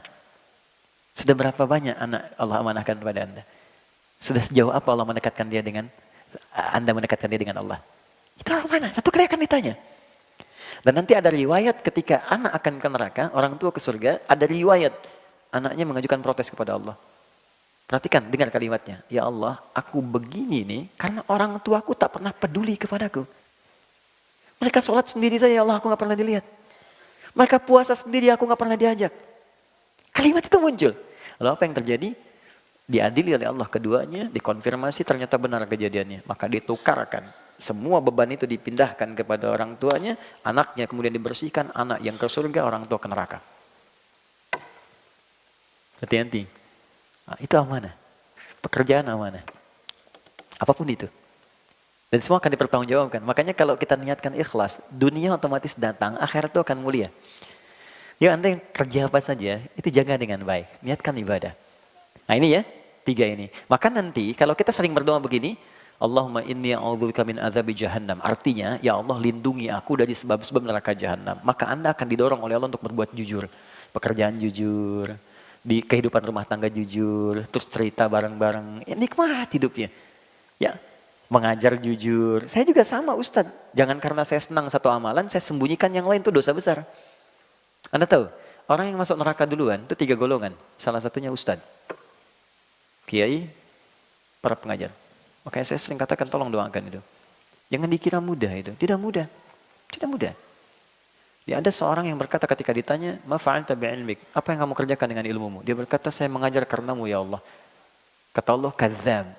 Kalau kadzib sekali dusta, kadzdzab berdusta sering berkali-kali. Apa jawaban Allah saat itu? Dibukakan filenya semua. Kamu itu mengajar hanya untuk cari popularitas. Kamu hanya mengajar untuk cari materi, cari amplop, cari macam-macam. Lemparkan dia ke neraka, dibawa, ditarik malaikat, dilemparkan. Oke, tolong jangan bebani saya dengan hal semacam itu. Ya, saya sering katakan di setiap tempat saya tidak pernah memasang apapun itu urusan dunia. Saya transaksi saya dengan akhirat, bukan dengan dunia. Dapat yang saya bisa, saya akan usahakan sendiri. Kalau saya belum punya kemampuan, kita berbagi. Itu yang saya pegang sampai saat ini. Alhamdulillah Allah cukupkan. Saya dari kepala sampai ujung kaki nggak pernah beli sampai hari ini. Demi Allah saya katakan, ini peci, kacamata, belum satu rusak sudah datang yang lain. Ini baju dikasih. Hampir saya copot tadi buat Mas Dude. Nanti habis selesai saya copot. Ya. Wah, ini celana sama, jam sama, hampir semua, hampir sampai saat ini. Siapa yang kasih? Allah. Dan saya nggak pernah minta apapun. Tunjukkan pada saya di mana saya ceramah, saya minta tarif, minta amplop. Semua saya datang. Dan berusaha, karena kita nggak tahu di titik mana kita bisa gagal. Popularitas dan sebagainya. Itu yang paling berbahaya. Yang kedua orang kaya yang mengaku sering dermawan, sering nyumbang. Dia mengaku karena Allah. Tapi kata Allah bohong. Ternyata kamu pengen dipuji aja. Disebut orang kaya yang suka ngasih, pemberi dan sebagainya. Ketiga mujahid fisabilillah. Dia mengatakan karena Allah. Kata Allah bohong. Kamu disebut tuh karena hanya disebut sebagai orang hebat aja. Perang dan sebagainya. Nah, maka hati-hati. Nah, nanti setiap kita berdoa ini, ya Allah lindungi aku dari neraka jahanam, maka artinya Anda akan dijaga oleh Allah supaya jujur dalam kehidupan, Kemudian kalau berjanji bisa menepati dan tidak khianat dalam kehidupan. Ini poinnya. 2, dosa besar. Ini banyak sekarang. Jadi kalau kita berdoa, kita akan dijauhkan dari dosa besar. Orang yang mengerjakan dosa besar sengaja dan tidak bertobat, maka nerakanya jahanam. Contoh, syirik dosa besar. Sekarang syirik jadi acara. Jadi program. Awas, saya nggak mau ada teman saya di sini menyulitkan beban saya di hari kiamat untuk kita bisa saling menolong. Jangan terlibat dalam program-program syirik. Mau di media, di TV, di radio, dimanapun jauhi. Belajar apa jenis-jenis syirik-syirik itu yang bisa kemudian menjauhkan atau menyekutukan Allah. Program dukunisasi, paranormal, macam-macam jauhi itu syirik. Dan kita doakan. Ya, jauhi yang seperti itu, kita doakan kawan-kawan kita. Supaya Allah melembutkan dulu hatinya. Kalau sudah lembut, dia mau datang sendiri. Baru kita dakwahi dengan lembut, dengan hikmah. Jangan langsung celah juga, ini begini, tidak, pelan-pelan. Karena ada orang yang belum tahu. Yang belum tahu itu diberitahu, bukan dimarahi. Woi, tobat lu, syirik. Marah dia. Doakan dulu, lembutkan, pelan-pelan, ajak diskusi. Gitu caranya. Fir'aun sekejam-kejamnya masih disuruh Nabi Musa untuk bisa berdakwah dengan lembut. Quran surah 20 ayat 43-44. Kata Allah, Musa Harun, pergilah kepada Fir'aun. Idhaba ila Fir'aun innahu tagha. Dia sudah mulai menyimpang. Faqula lahu qawlan layyina. Dan dakwahi dengan lembut. La'allahu yatadzakkar aw yakhsha. Mungkin dengan kelembutan itu dia sadar. Maaf ya, kita dengan Nabi Musa masih soleh Nabi Musa. Dengan Harun masih soleh Nabi Harun. Teman kita dengan Fir'aun masih buruk Fir'aun. Teman kita itu bukan Fir'aun dan kita tidak lebih baik dibandingkan Musa dan Harun. Kalau Musa dan Harun diminta berbuat lembut, kenapa kita mesti mencela? Ya, makanya saya sering katakan kalau Anda ngaji, jadi menjadikan Anda pandai mencela, Anda ngaji apa? Apa yang Anda bahas? Oke, ini dosa besar. Dari mana taunya Ustaz dosa besar itu? Saya ambil contoh gini. Maaf ya, kalau syirik itu udah selesai, tuntas babnya. An-Nisa 48 sudah ada, diulang lagi nanti di An-Nisa 116 ke bawahnya. Sekarang pembunuhan. Berapa banyak sekarang jadi hiasan di berita kita? Kayaknya kok jadi berita yang ringan gitu. Tewas ketika dibunuh ini, ada yang kok jadi konsumsi harian? Apa orang nggak baca Quran? Quran surah keempat, ayat 92 sampai 93. Wa may yaqtul mu'mina muta'ammida. Orang yang sengaja merencanakan pembunuhan. Satu orang saja. Apalagi korbannya orang beriman. Fajaza'uhu jahannam. Kata Allah, balasannya aku langsung siapkan neraka jahannam. Kalau tidak tobat. Sengaja merencanakan pembunuhan. Pembunuhan berencana. Khalidan fiha. Aku jamin kekal di dalamnya, enggak akan keluar. Wa ghadiballahu alaihi. Allah murka kepadanya. Wa la'anahu, dilaknat dia. Wa a'adda lahu 'adzaban 'azima, dan dijanjikan mendapatkan siksa yang berlipat dari neraka biasa. Sekarang tunjukkan pada saya, orang beriman mana yang cita-citanya masuk neraka jahanam.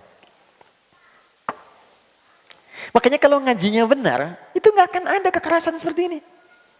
Kok tiba-tiba muncul bom panci, bom kulkas, bom teflon? Saya waktu kejadian bom Jalan Tamrin itu, malah kaget, saya sedih saya. Sedih sekali. Terus di Lampung ngajar. Polos lagi ditanya sama jemaah, Ustadz, apakah bom di Jalan Tamrin itu termasuk jihad fisabilillah? Pak, sependek pengetahuan saya, jihad fisabilillah itu jihad di jalan Allah, Pak, bukan di Jalan Tamrin. Hati-hati ya, kalau nanti ngaji ada orang ngajak tiba-tiba mencela saja sudah buruk. Nih, gini ya. Kalau Anda ada yang ngajak ngaji, terus pandai mencela orang, itu di hadis Muslim, hadisnya sahih. Riwayat sahabat Abu Hurairah. Hadisnya disebut orang muflis. Kata Nabi begini, ya'ti yaumal qiyamati, kalau Nabi katakan pasti benar. Bisolatin, akan ada orang di hari kiamat membawa pahala yang banyak amalnya. Jadi rajin sholatnya. Jadi saat di dunia itu dia belajar, terus dia rajin sholat. Berubah. Wazakatin, pandai berzakat. Wasiyamin, rajin puasa. Cuman sayang, wayati qad syatama hadza. Cuman suka mencela si fulan. Wa qadhafa hadza, menuduh si fulan. Wa akala mala hadza, mengambil hak si fulan. Wa daraba hadza, senang berselisih, berkelahi, wa safaka dama hadza. Bahkan ada yang menumpahkan darah dan menyebut nama Allah di dalamnya. Sekarang kejadian. Kalau terjadi seperti itu kata Nabi, tu'khadhu hadza min hasanati wa hadza min hasanati. Kalau ada orang mencela dan dia salat, maka pahala salatnya diambil diberikan pada yang dicela itu. Makanya kalau ada yang nyela, ada yang bully, jangan Jangan marah. Itu sedang transfer pahala. Kita doakan supaya baik. Dan gak usah bikin status. Alhamdulillah sedang ditransfer pahala sama si dia. Habis. Terusin aja. Ya, itu rumus. Jadi ketika dicela, pindah. Difitnah, pindah. Pahalanya pindah. Nanti ketika habis fa'in faniyat hasanatu, habis kebaikannya, tersisa keburukan. Maka diambillah keburukan orang itu, ditimpakan kepada dia, faturiha finnar, dilemparkan ke neraka. Itu poinnya. Maka hati-hati ya teman-teman, zina dosa besar. Awas, hati-hati. Makanya kalau penyebab kepada zina, kita tutupi sekarang. Yang perempuan hati-hati. Ya, berdandan yang baik, tapi jaga, hati-hati. Jangan sampai salah berniat dalam berdandan. Ingin dilihat, siapa yang lihat? Kalau yang lihat orang-orang yang tidak berhak melihat, hati-hati, mungkin pengantar kepada maksiat. Ya, teman-teman yang laki-laki jaga pandangan, karena kelemahan laki-laki di pandangan. Apa yang dibuka di handphone Anda sudah punya istri, ngapain lihat status istri orang lain? Saya yang baik-baik, nggak ada masalah. Tapi lihat gambar-gambar yang tak baik. Awas, hati-hati, acara-acara TV yang tidak bagus. Jangan jadi pelakunya juga. Hati-hati. Kalau Anda jadi pelakunya dan ditonton orang, dan diikuti gaya Anda itu, maka dosa dia ditampung oleh Anda. Ditampung oleh Anda. Awas, hati-hati. Itu yang disebut dosa jariah. Bukan cuma pahala jariah, dosa pun ada. Ketika Anda memberikan contoh buruk, diikuti oleh orang, maka setiap perbuatan buruk dia, Anda dapat bagian saham keburukannya. Masuk. Kalau kita taubat, diberhentikan oleh Allah. Selesai. Nah, maka, orang yang sering berdoa begini, Allahumma inni a'udzubika min azabi jahannam. Ketika dia bacakan itu, maka dia akan dijauhkan dari semua pengaruh zina. Semua pengaruh keburukan, pembunuhan, zina, syirik akan dijauhkan oleh Allah dari hidupnya. Dan dijaga dia berbuat jujur, amanah, dan tenang hidupnya. Itu baru satu doa. Bayangkan, kalau kejujuran ada di rumah tangga, ketenangan ada di pekerjaan, kenikmatan ada, amanah dalam kehidupan, apa yang kurang bahagia yang bisa kita rasakan? Baru satu kalimat. Kita berhenti dulu di kalimat ini. Azab kubur kita simpan dulu, alhamdulillah. Sebagian sudah saya sampaikan, jadi saya anggap ini masuk. Amalannya sudah saya terangkan tadi. Fitnah kehidupan, saya tutup sampai sini dulu, setelah itu kita diskusi sebentar. Yang ini saya simpan karena ini pembahasannya cukup luas. Saya bagi fitnah dulu kepada dua bagian. Fitnah, pakai F ya, bukan P. Katanya orang Sunda susah bilang fitnah, padahal itu fitnah ya. Oke. Apa itu fitnah?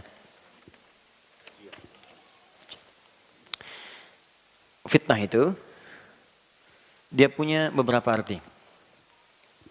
Satu, bisa berarti sesuatu yang menarik. Menarik. Makanya harta disebut fitnah.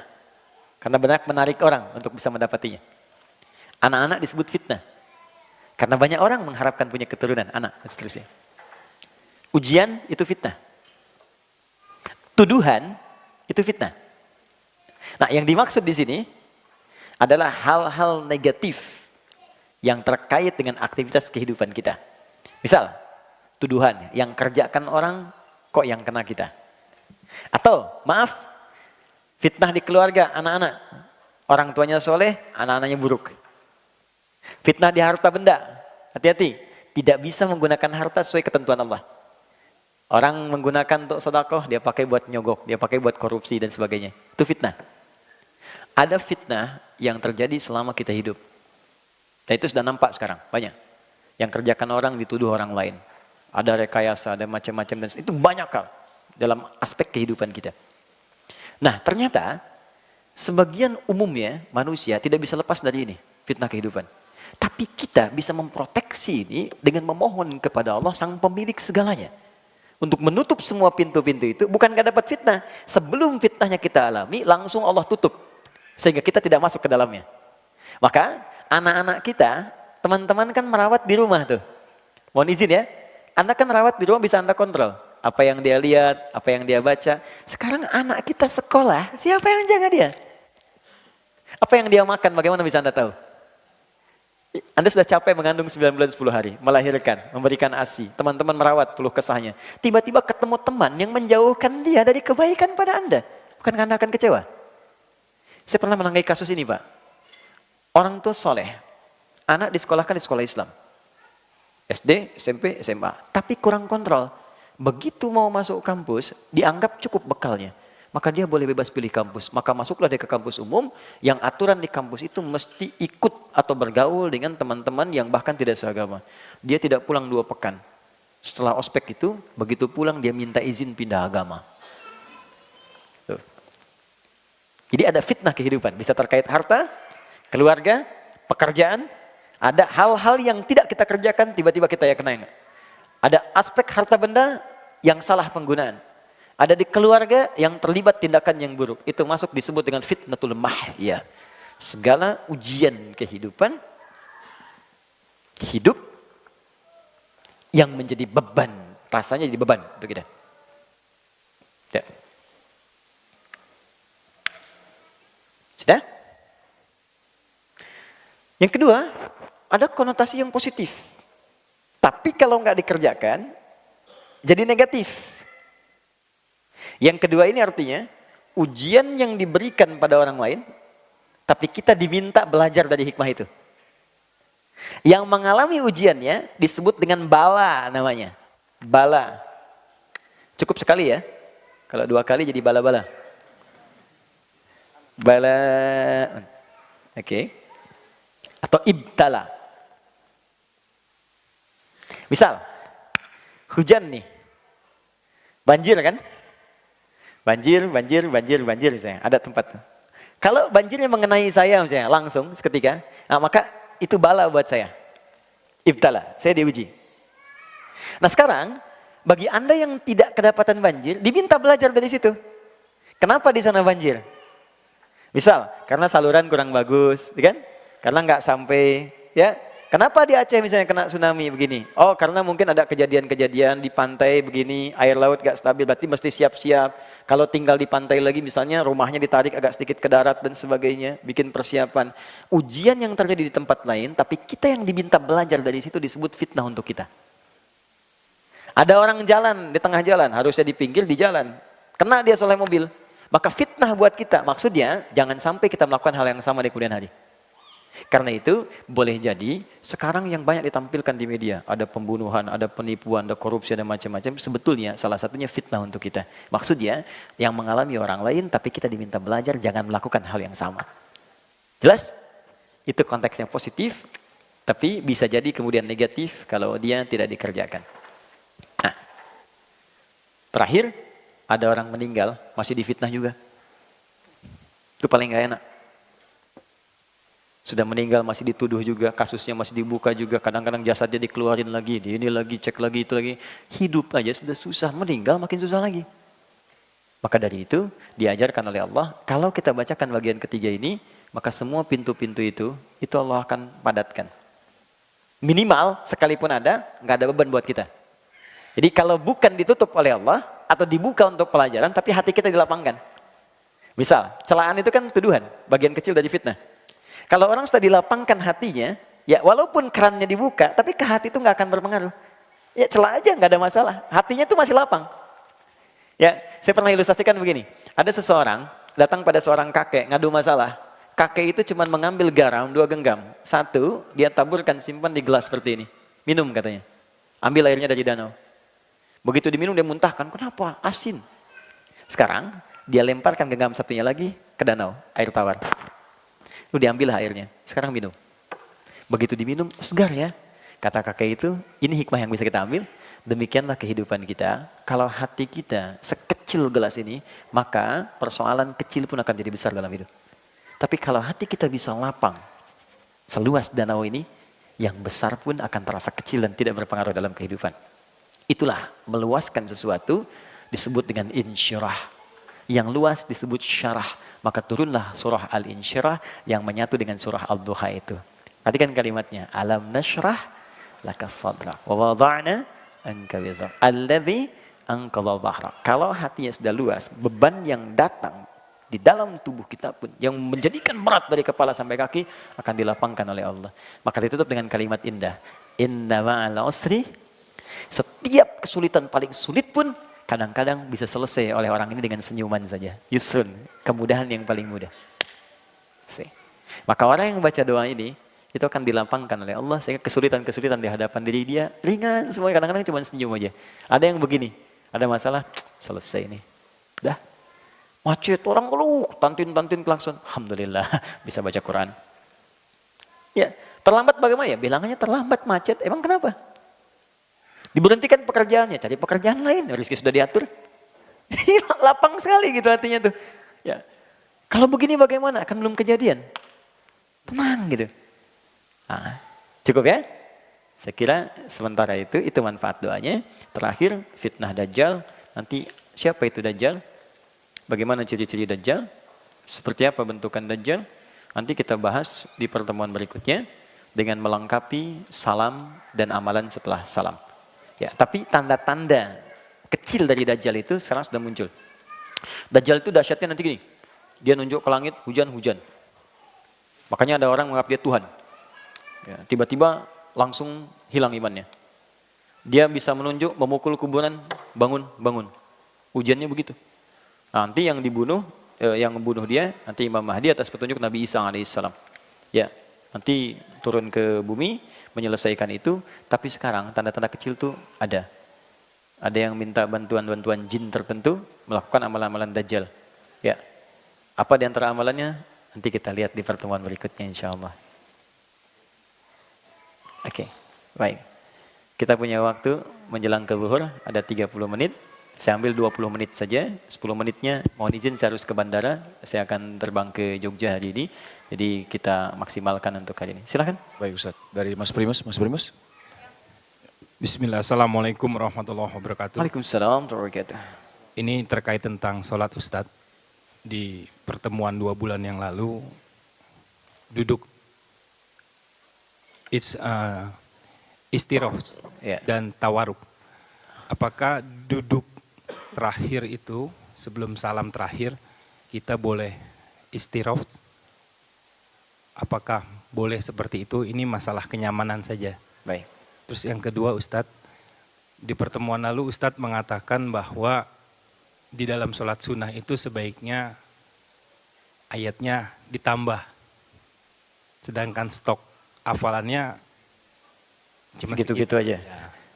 Apakah kita bisa menggunakan mushaf?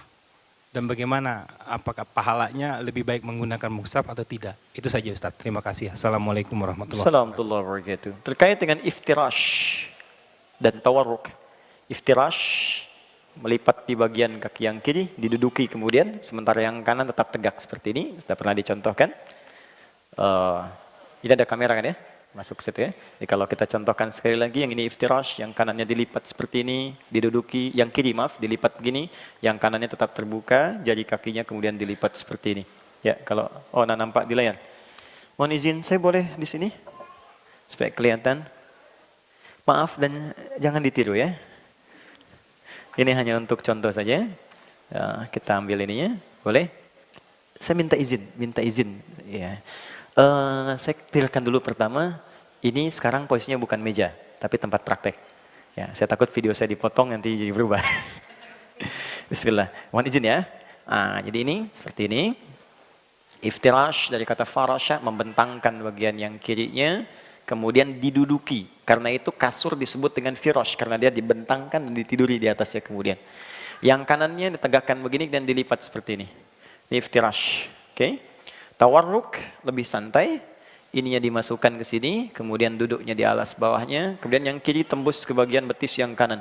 Kanan tetap dilipat dalam suasana tegak, kemudian jarinya dilipat begini. Ini tawarruk. Jelas ya? Iftirash, tawarruk. Oke. Dalam riwayat-riwayat awal, terutama hadis-hadis yang diriwayatkan oleh Imam Malik rahimahullah, Malik bin Anas, Nabi posisi semua tahiyatnya itu iftirash. Baik di salat yang 2 rakaat atau lebih 2 rakaat. Lebih 2 rakaat itu bisa 3, bisa 4. 3 seperti maghrib, 4 seperti zuhur, asar dan isya. Oke. Jadi di awal-awal masa Nabi menunjukkan salat itu iftirash. Sehingga sampai sekarang Malikiyah juga Hanafiyah itu menggunakan hadis yang ini, duduknya iftirash, dan hadisnya sahih. Nabi di akhir-akhir masa hidupnya, terutama saat beliau sudah semakin menurun, ya karena kondisi yang sakit tadi, Maka di akhir tahiyatnya, rakaat terakhirnya, tahiyat akhirnya itu menggunakan tawarruk. Sehingga sangat familiar hadis ini, termasuk Imam Ahmad meriwayatkannya, idza qa'ada fi rak'ataini qa'ada 'alal iftirash wa fil akhir 'ala tawarruk. Jika Nabi salat tasyahud yang pertama di 2 rakaat itu, maka beliau tasyahudnya menggunakan iftirash. Tapi kalau di rakaat yang terakhir menggunakan tawarruk. Makanya di salat-salat yang lebih 2 rakaat tidak ada perdebatan di sini. Yang tasyahud pertama pakai iftirash, tahiyat pertama, tahiyat ula. Maghrib 3 rakaat. 2 rakaat pertama pasti tahiyat kan? Maka duduknya iftirash begini. Oke? Tahiyat terakhirnya tawarruk. Jadi begini. Ya. Ini bagian terakhir beliau tawarruk. Isya 4 rakaat, 2-nya pasti duduk. Seperti ini. Terakhirnya kemudian tawarruk. Ini tidak ada perbedaan pendapat. Nah, jadi kalau sekarang ada teman kita misalnya yang ingin iftirash, baik di rakaat kedua, tasyahud pertama ataupun yang terakhir, semuanya iftirash, gak ada masalah. Sah.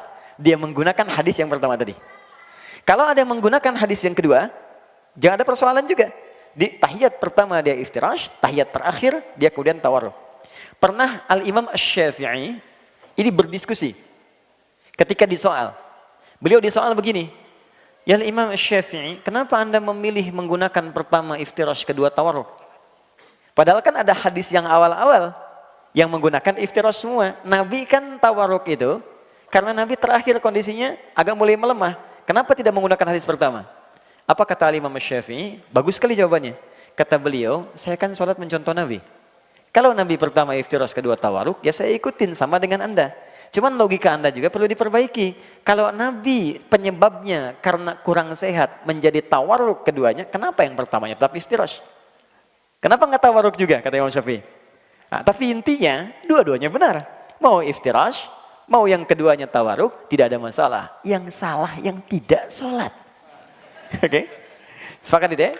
Nah, kasus kedua, sholat yang 2 rakaat. Subuh 2 rakaat. Sholat sunnah 2 rakaat. Saya tanya, duduknya iftirash atau tawarruk? Ya? Iftirash yang pertama, gini. Oke. Atau tawarruk yang kedua begini. Kalau cuma 2 rakaat. Dua-duanya boleh. Kenapa? Lihat nih, cerdasnya Nabi di sini. Kata Nabi, jika di akhir. Nabi tidak katakan jika 2 rakaat. Jika di akhir. Jadi yang memahami subuh 2 rakaat, tahiyatnya kan cuma 1. Itu disebut tahiyat pertama, maka dia iftirash. Tapi yang mengatakan subuh kan memang cuma 2 rakaat. 1 itu ya tahiyat terakhir, maka dia tawarruk. Jadi mau tawarruk, mau iftirash dalam 2 rakaat, sah salatnya. Dan uniknya menggunakan hadis yang sama. Jadi hadis yang sama, dipahami dengan kemudahan dan tidak perlu ada perdebatan di situ. Jadi ini bukan persoalan mana yang paling sunnah. Dua-duanya sunnah, tinggal bagaimana cara kita memahaminya. Ternyata apa yang Nabi lakukan untuk kemudahan kita. Kalau ada kesulitan saat iftirash, maka tawarruklah. Kalau ada kesulitan saat tawarruk, maka silahkan iftirash. Jelas sampai sini? Oke, ini bagian yang pertama tentang tawarruk dan duduk iftirash. Yang kedua, cukup tadi? Membaca mushaf, apakah boleh kemudian dalam sholat sunnah ada keringanan kita untuk bisa membaca mushaf kalau kita ingin memperbanyak bacaan? Boleh. Di sini ada pendapat kesepakatan ulama, boleh dengan catatan. Apa catatannya? 1, bukan dilakukan sebagai imam dalam sholat sunnah. Jadi, kan ada imam dalam sholat sunnah seperti Idul Fitri, sunnah, tapi ada imam, ada makmum. Idul Adha, tarawih, ya, salat sunnah tapi ada imam, ada makmum. Syarat jadi imam itu hafal yang dibaca. Dia tidak membaca yang tidak hafal. Jangan sampai membuat kepanikan pada makmum. Imamnya nyontek ya. Iya. Jadi biarkan aja. Ya, jadi kalau mau jadi imam, hafalkan dulu. Baca kemudian. Kalau kita sholat sendirian, sah, boleh. Atau menjadi makmum untuk menyimak bacaan imam. Boleh. Jadi misalnya Ramadan nih, ya, ada imam baca kan? Terus kita di belakang nggak tahu yang dibaca apa. Atau kita di Mekah atau masjid tertentu yang sehari 1 juz. Itu boleh kita pegang begini. Ya. Kemudian fikih sholat sunnah itu lebih luas dibanding sholat fardu. Contoh, sholat fardu bisa berdiri. Kalau mampu berdiri nggak boleh duduk. Kalau Anda duduk padahal mampu berdiri, maka sholatnya batal. Tidak sah, mesti diulang. Tapi sholat sunnah, walaupun mampu berdiri, Anda masih bisa duduk kalau pengen duduk. Cuman pahalanya setengah. Ya kalau kita sholat di Mekah, sekali sholat kan 100.000 kan, Masjidil Haram? 100.000. Jadi kalaupun dapat setengah, sholat tarawih misalnya kan capek, ada bangku kan di belakang duduk, masih dapat 50.000. Tapi kalau di Masjid Raya Bintaro, benar-benar setengah. Makanya fikihnya disesuaikan di situ. Oke? Kalau sendirian, sholat sunnah itu boleh. Silahkan. Walaupun sebetulnya kata Al-Quran yang paling mudah yang kita hafalkan, itu yang kita dahulukan. Tapi kalau kita mau target sambil menghafal, nggak ada masalah. Karena sunnah lebih fleksibel dibandingkan sholat fardu. Jelas ya? Baik. Allah Ta'ala alam bissawab. Saya jawab dulu yang ini. Waalaikumsalam warahmatullahi wabarakatuh. Ustaz, boleh minta tolong nasab Nabi Muhammad SAW di atas 5. Yang tadi Ustaz sebutin karena mau buat hafalan. Saya dan anak saya. Boleh? Bismillahirrahmanirrahim. Muhammad SAW bin Abdullah bin Abdul Muttalib bin Hashim bin Abdul Manaf bin Qusay bin Murrah bin Kilab bin Ka'ab bin Ghalib bin Fihir bin Malik bin Nadar bin Kinana bin Khuzaimah bin Mudrikah bin Ilyas bin Nizar bin Mudar bin Ma'ad bin Adnan bin Addi bin Adri bin Muqawwam bin Nahur bin Tarikh bin Ya'rub bin Yasjub bin Nabit bin Ismail alaihissalam bin Ibrahim alaihissalam bin Azar atau bin Nahur bin Abir bin Kinan bin Arfakhshad bin Sam bin Nuh alaihissalam bin Mihlail bin Matushalah bin Kinan bin Anwas bin Thith bin Adam alaihissalam. Sudah? Oke, silakan hafalkan. Pertemuan berikutnya saya tes yang bertanya ini. Ya, kalau belum hafal, saya libur dulu ya. Oke. Assalamualaikum warahmatullahi wabarakatuh Ustaz. Bagaimana jika kita mengikhlaskan hutang kita ke seseorang? Kalau ini saya sepakat kita, nggak apa-apa. Apakah kita perlu memberitahukan ke orang tersebut? Baik. Ikhlas itu hubungannya dengan Allah. Ya. Tapi takbir dalam muamalah ada yang harus diungkapkan. Anda ingin menikah dengan ikhlas, tapi bukan berarti saat akad diam aja. Aku nikahkan kau dengan putri kandungku ini dibayar tunai. Ikhlas. Nggak bisa. Harus dikeluarkan, seikhlas-ikhlasnya mesti keluar. Sama utang pun begitu. Kita ikhlaskan karena Allah, tapi ada kalimat yang disampaikan. Cuman kata Imam Al-Ghazali, kata ikhlasnya nggak usah dibawa-bawa. Cukup aja. Mohon izin memang ada catatan antara di keuangan antum ke saya. Insya Allah, Allah sudah berikan rizki juga ke saya. Kita anggap lunas saja. Mudah-mudahan jadi pahala untuk kita semua. Sampai situ aja. Kalimat ikhlasnya jangan dibawa. Aneh ikhlas deh, pokoknya karena Allah. Nggak usah. Kata para ulama, ciri orang ikhlas adalah tidak menyebutkan ikhlas ketika dia beramal. Jelas ya? Baik. Oke, baik. Bismillah.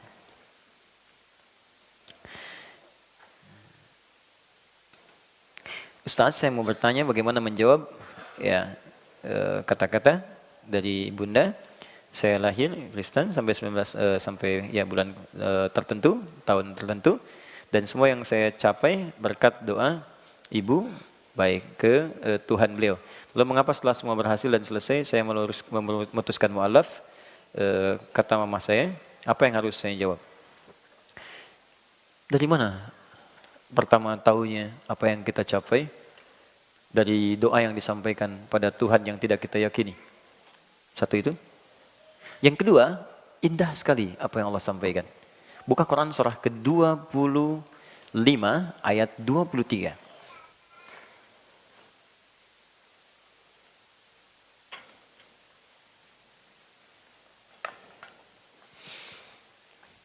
Quran surah 25 ayat 23. Quran surah kedua ayat 168. Oke? Nanti bedakan dengan Quran surah kedua ayat 172. Yuk kita uji dulu pernyataannya. Ada pernyataan dari kawan kita bahwa ini saya sukses sekarang berkat doa ibu saya yang memohon kepada Tuhannya karena berbeda keyakinan dengan saya. Lalu ketika memutuskan untuk masuk Islam, ibunya menyoal, kamu kenapa pindah agama? Kamu sukses sekarang kan karena doa mama. Lalu kenapa engkau putuskan pindah? Sekarang perhatikan baik-baik. Teman-teman sekalian, kita sekarang hidup di mana? Di dunia. Baik. Dan kita sekarang ada di mana? Di Hotel Santika. Nah, sekarang Karena kita hidup di dunia, maka ada hukum dunia yang Allah berlakukan. Ingat, ada hukum dunia yang Allah berlakukan. Hukumnya ada dua. Ada yang dimaksud hukum universal. Berlaku baik bagi yang beriman ataupun yang belum beriman. Jadi saya kasih teori dulu ya, saya belum jawab untuk doanya. Untuk yang beriman atau yang belum beriman. Semua sama hukumnya. Apa contohnya? Pintar, kaya, populer, dan seterusnya. Masalah dunia. Allah memberikan hukum umum. Contoh, kalau Anda ingin pintar, Anda belajar. Maka semua yang belajar bisa kemungkinan pintar. Tidak cukup dengan sholat, tapi nggak mau belajar, nggak akan pintar. Itu poinnya. Kerja pun, sekarang Anda meraih pekerjaan. Anda bekerja sampai sukses, sampai bagus, sampai macam-macam. Poin terbesarnya adalah, apa yang menjadikan Anda meraih itu semua? Salah satunya ada usaha, ikhtiar. Ini yang disebutkan di Quran surah kedua, ayat 168. Jadi kekayaan, kesuksesan, itu tidak terkait erat dengan keislaman atau ketidakislaman seseorang. Sepanjang Anda mau bekerja keras, sepanjang Anda mau berusaha, Anda bisa sukses. Karena itulah ketika kalimat kerja dibuka dalam Al-Quran, kalimatnya universal, menggunakan nas. Quran surah kedua ayat 168. Ya ayyuhan nasu. Hei semua manusia, kulu mimma fil ardi halalan thayyiba. Silahkan engkau bekerja. Cari kebutuhan sesuap nasimu. Itu menggunakan term sinekdok pas prototo. Disebutkan sebagian yang dimaksud keseluruhan. Lawannya totem pro parte. Ayah mau kemana? Mencari sesuap nasi. Kan bukan cuma sesuap yang diambil kan? Pakaian, banyak semua didapatkan. Kata Allah, hei semua manusia silakan kerja. Silakan beraktivitas. Minta petunjuk, minta arahan, bangun koneksi, silahkan. Kalau Anda bisa melakukan itu, Anda bisa kaya. Anda bisa sukses. Dan hukumnya ketika dikerjakan, maka kasih Allah menjadikan setiap pekerja itu diberi jalan. Karena hukumnya umum. Walaupun dia seorang yang belum beriman, non-muslim, non-iman misalnya, tapi dia menempuh ikhtiar universal ini. Dia mau bekerja, dia mau minta petunjuk misalnya pada orang tuanya. Sekalipun orang tuanya salah doa, bukan minta kepada Allah, misalnya minta kepada yang lain, bukan Tuhan itu yang mengabulkan, tapi hukum Allah yang menjadikan dia mengantar pada kesuksesannya. Karena dia mau bekerja itu. Kalau dia tidak kerja, sekarang buktikan begini. Anda misalnya tidak bekerja, tidak ada ikhtiar. Walaupun ibu Anda berdoa sehebat apapun, tapi Andanya tidak mengeksekusi, nggak akan mungkin dapat itu. Jelas sampai sini? Sekarang apa hubungan dengan iman? Iman itu memberikan keberkahan pada kesuksesan kita. Karena syarat sukses itu bukan beriman. Syarat sukses itu berusaha, ikhtiar. Kalau ingin keberkahan pada kesuksesannya, maka berimanlah. Iman itu yang memberikan keberkahan pada kesuksesan. Ketenangan itu berkah. Manfaat itu berkah. Sekarang tunjukkan kepada saya, sebelum Anda masuk Islam dan setelah masuk Islam, perasaan tenang mana? Sebelum atau setelah? Silahkan cek. Ada kenikmatan nggak? Lebih terarah nggak menggunakan hartanya? Pasti ada perbedaan di dalamnya. Karena ketika Allah memanggil orang beriman, kalimat halalnya dibuang, kalimat thayyibnya dijamakkan. Buka Quran surah kedua, ayat 172. Ini yang saya maksudkan. Paling kiri agak ke atas sedikit. Ya ayyuhalladzina amanu, hai semua orang beriman, kulu, silahkan kau bekerja. Min thayyibati ma razaqnakum. Kalau engkau bekerja pada iman, maka imanmu akan membimbing pada yang halal. Maksudnya, orang beriman tuh nggak pikir yang haram lagi, dia tinggalkan. Dia nggak mikir, dulu mungkin semua Anda kerjakan, karena nggak ada batasan. Tampilan dibuka semua, makanan semua mungkin dimakan, nggak ada batas. Sekarang setelah beriman, ada semua batasan. Kata Allah, kalau engkau kerjakan begini, aku yang dekatkan keberkahannya, dan aku yang mudahkan kenikmatannya. Halalnya dibuang, thayyibnya dijamakkan. Di antara makna thayyib itu berkah. Bertambahnya jumlah kebaikan. Di bagaimana secara singkat menjawab jawaban tadi? Terima kasih Mamah banyak mendoakan saya. Jawab dulu dengan kalimat yang baik. Itu ada di Quran surah 16 ayat 125. Ud'u ila sabil rabbika bil hikmah. Mamah terima kasih telah banyak mendoakan saya. Cuma yang saya pelajari, memang rezeki itu, kaya itu, sukses itu, peran terpenting dari kebesarannya adalah saat kita berusaha serius untuk berikhtiar, bekerja mendapatkan itu. Yang diberikan Tuhan, itu berkahnya. Berkah itu yang mengalir lewat doa. Nah, saya rasakan selama ini, ketika saya masuk Islam, berkah itu yang banyak saya dapatkan. Itu pemberian Tuhan yang saya rasakan. Sedangkan pekerjaan, Banyak orang bisa mendapatkan dengan cara apapun, termasuk kalau dia rajin bekerja. Jadi jawaban paling singkat Anda sampaikan, ucapkan terima kasih dulu pada orang tua. Itu yang dimaksud Quran, surah ke-31 ayat ke-15. Kata Allah, kalau ada orang tua beda keyakinan mengajak Anda untuk lari lagi ke agamanya, maka silahkan menolak dengan cara yang lembut. Wa in jahadaka ala an tusyrika bi ma laysa laka bi ilmun fala tuti'huma. Jangan taati, tolak dengan lembut. Wasahibhuma fid dunya ma'rufa. Tapi jangan sampai perdebatan Anda dengan orang tua memutus hubungan Anda saat di dunia. Jangan tinggalkan, tetap sayangi. Kalau ada punya sesuatu berikan hadiah. Terus tambahkan ketaatan Anda. Maksudnya apa? Sakit Anda yang merawatnya, jenguk beliau. Sampai kemudian ada pertanyaan dalam dirinya. Kamu kok bisa begini? Inilah yang saya maksudkan keberkahan dalam keislaman saya. Kalau itu bisa dijawab dengan baik, maka insya Allah akan lebih memahamkan pada diri beliau. Allah Ta'ala alam bisawab. 1 menit lagi? Oh 11 menit lagi. Waktu zuhur saya batasi 2 menit ya. Sampai jam 12 ya. Atau 5 menit sebentar.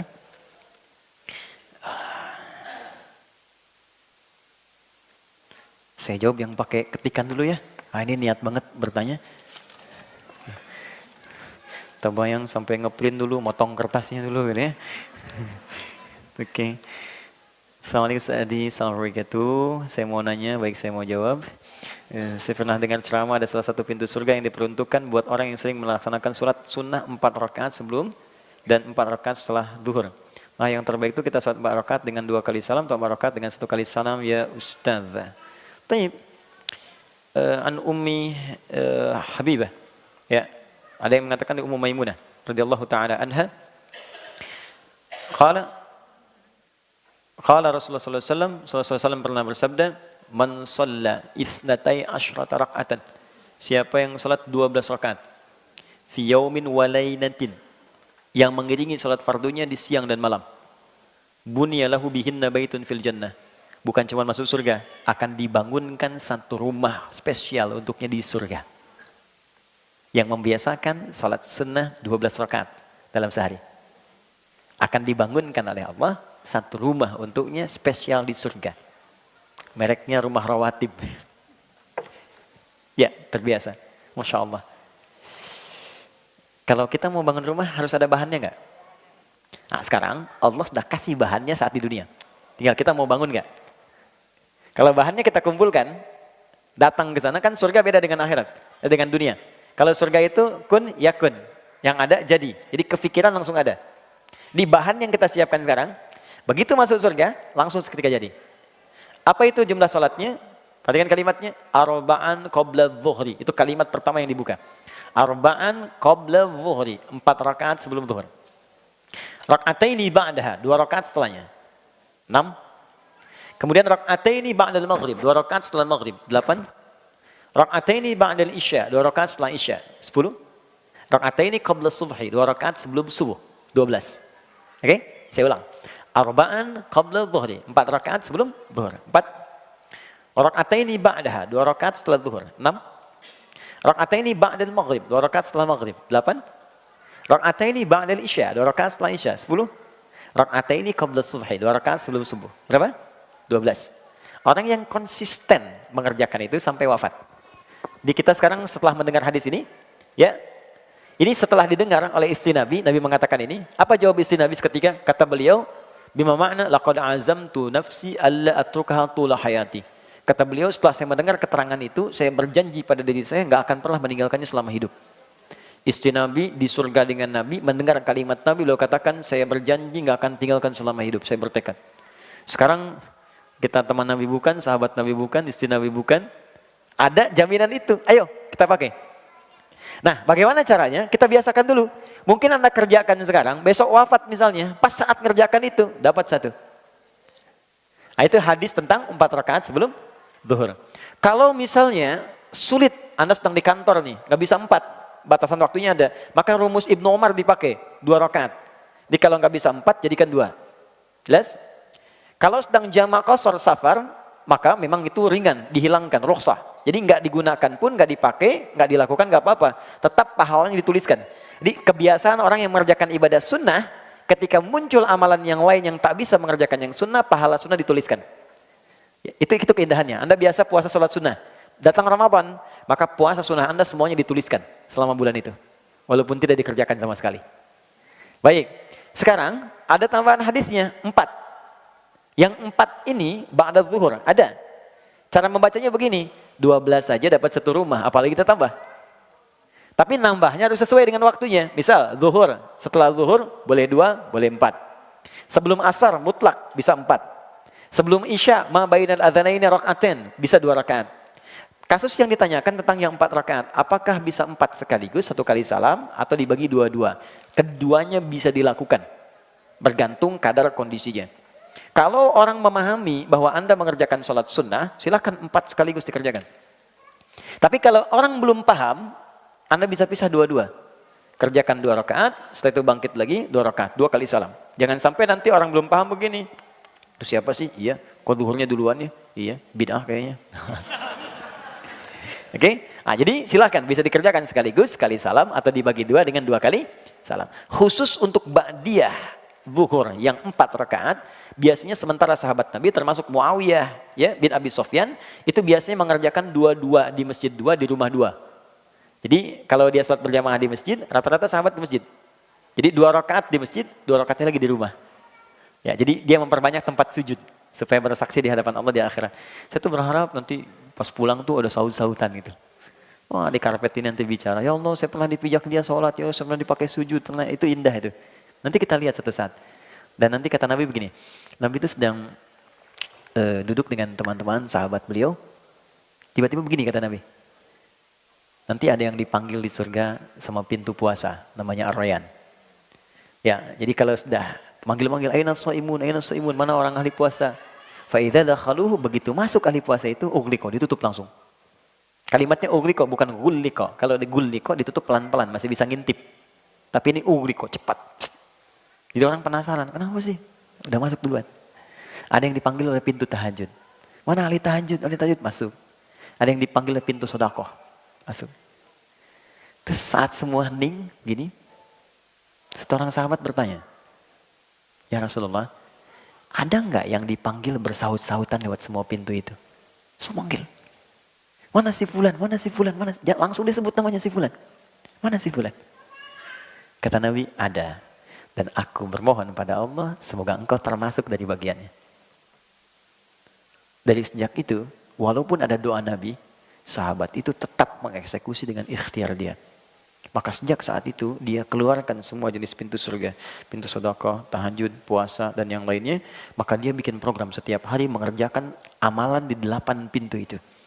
Jadi beliau punya anggaran setiap hari mesti sedekah, setiap hari mesti bangun tahajud, setiap hari mesti nyantuni, setiap hari nengok orang sakit, cari sesibuk apapun dikerjakan. Sehingga satu kali Nabi bertemu dengan kawan-kawannya, perhatikan kalimatnya. Siapa hari ini yang sholat berjamaah? Semua angkat tangan. Siapa yang hari ini sudah infak? Sebagian turun, satu masih angkat tangan, yang lain angkat tangan sebagian. Siapa yang nengok orang sakit? Sebagian turun, beberapa angkat tangan. Siapa yang hari ini sudah menyolatkan yang sakit, yang meninggal, menyolatkan yang meninggal, cuman beliau yang angkat tangan. Siapa yang sudah mengantarkan ke kubur di hari ini, cuman beliau yang angkat tangan. Semua yang disebut Nabi, cuman beliau yang angkat tangannya. Maka diambillah tangannya oleh Nabi, dikatakan, ini adalah saudaraku, siapa yang menyakitinya telah menyakitiku. Dialah sahabat Abu Bakar As-Siddiq, ayahanda dari Sayyidah Aisyah radhiyallahu taala anha, yang hidupnya mendampingi Nabi, di kuburnya pun bersanding dengan Nabi sallallahu alaihi wasallam dan sesurga bersama Nabi sallallahu alaihi wasallam. Saya ingin katakan, jika sahabat Abu Bakar saja yang hidupnya bersama Nabi, hijrah menemani Nabi, dikubur bersama Nabi, di surga dengan Nabi, dan termasuk mertua dan sahabat Nabi, masih serius untuk menempuh amalan, maka siapa kita yang tidak satu kuku pun setara dengan amalan Abu Bakar As-Siddiq.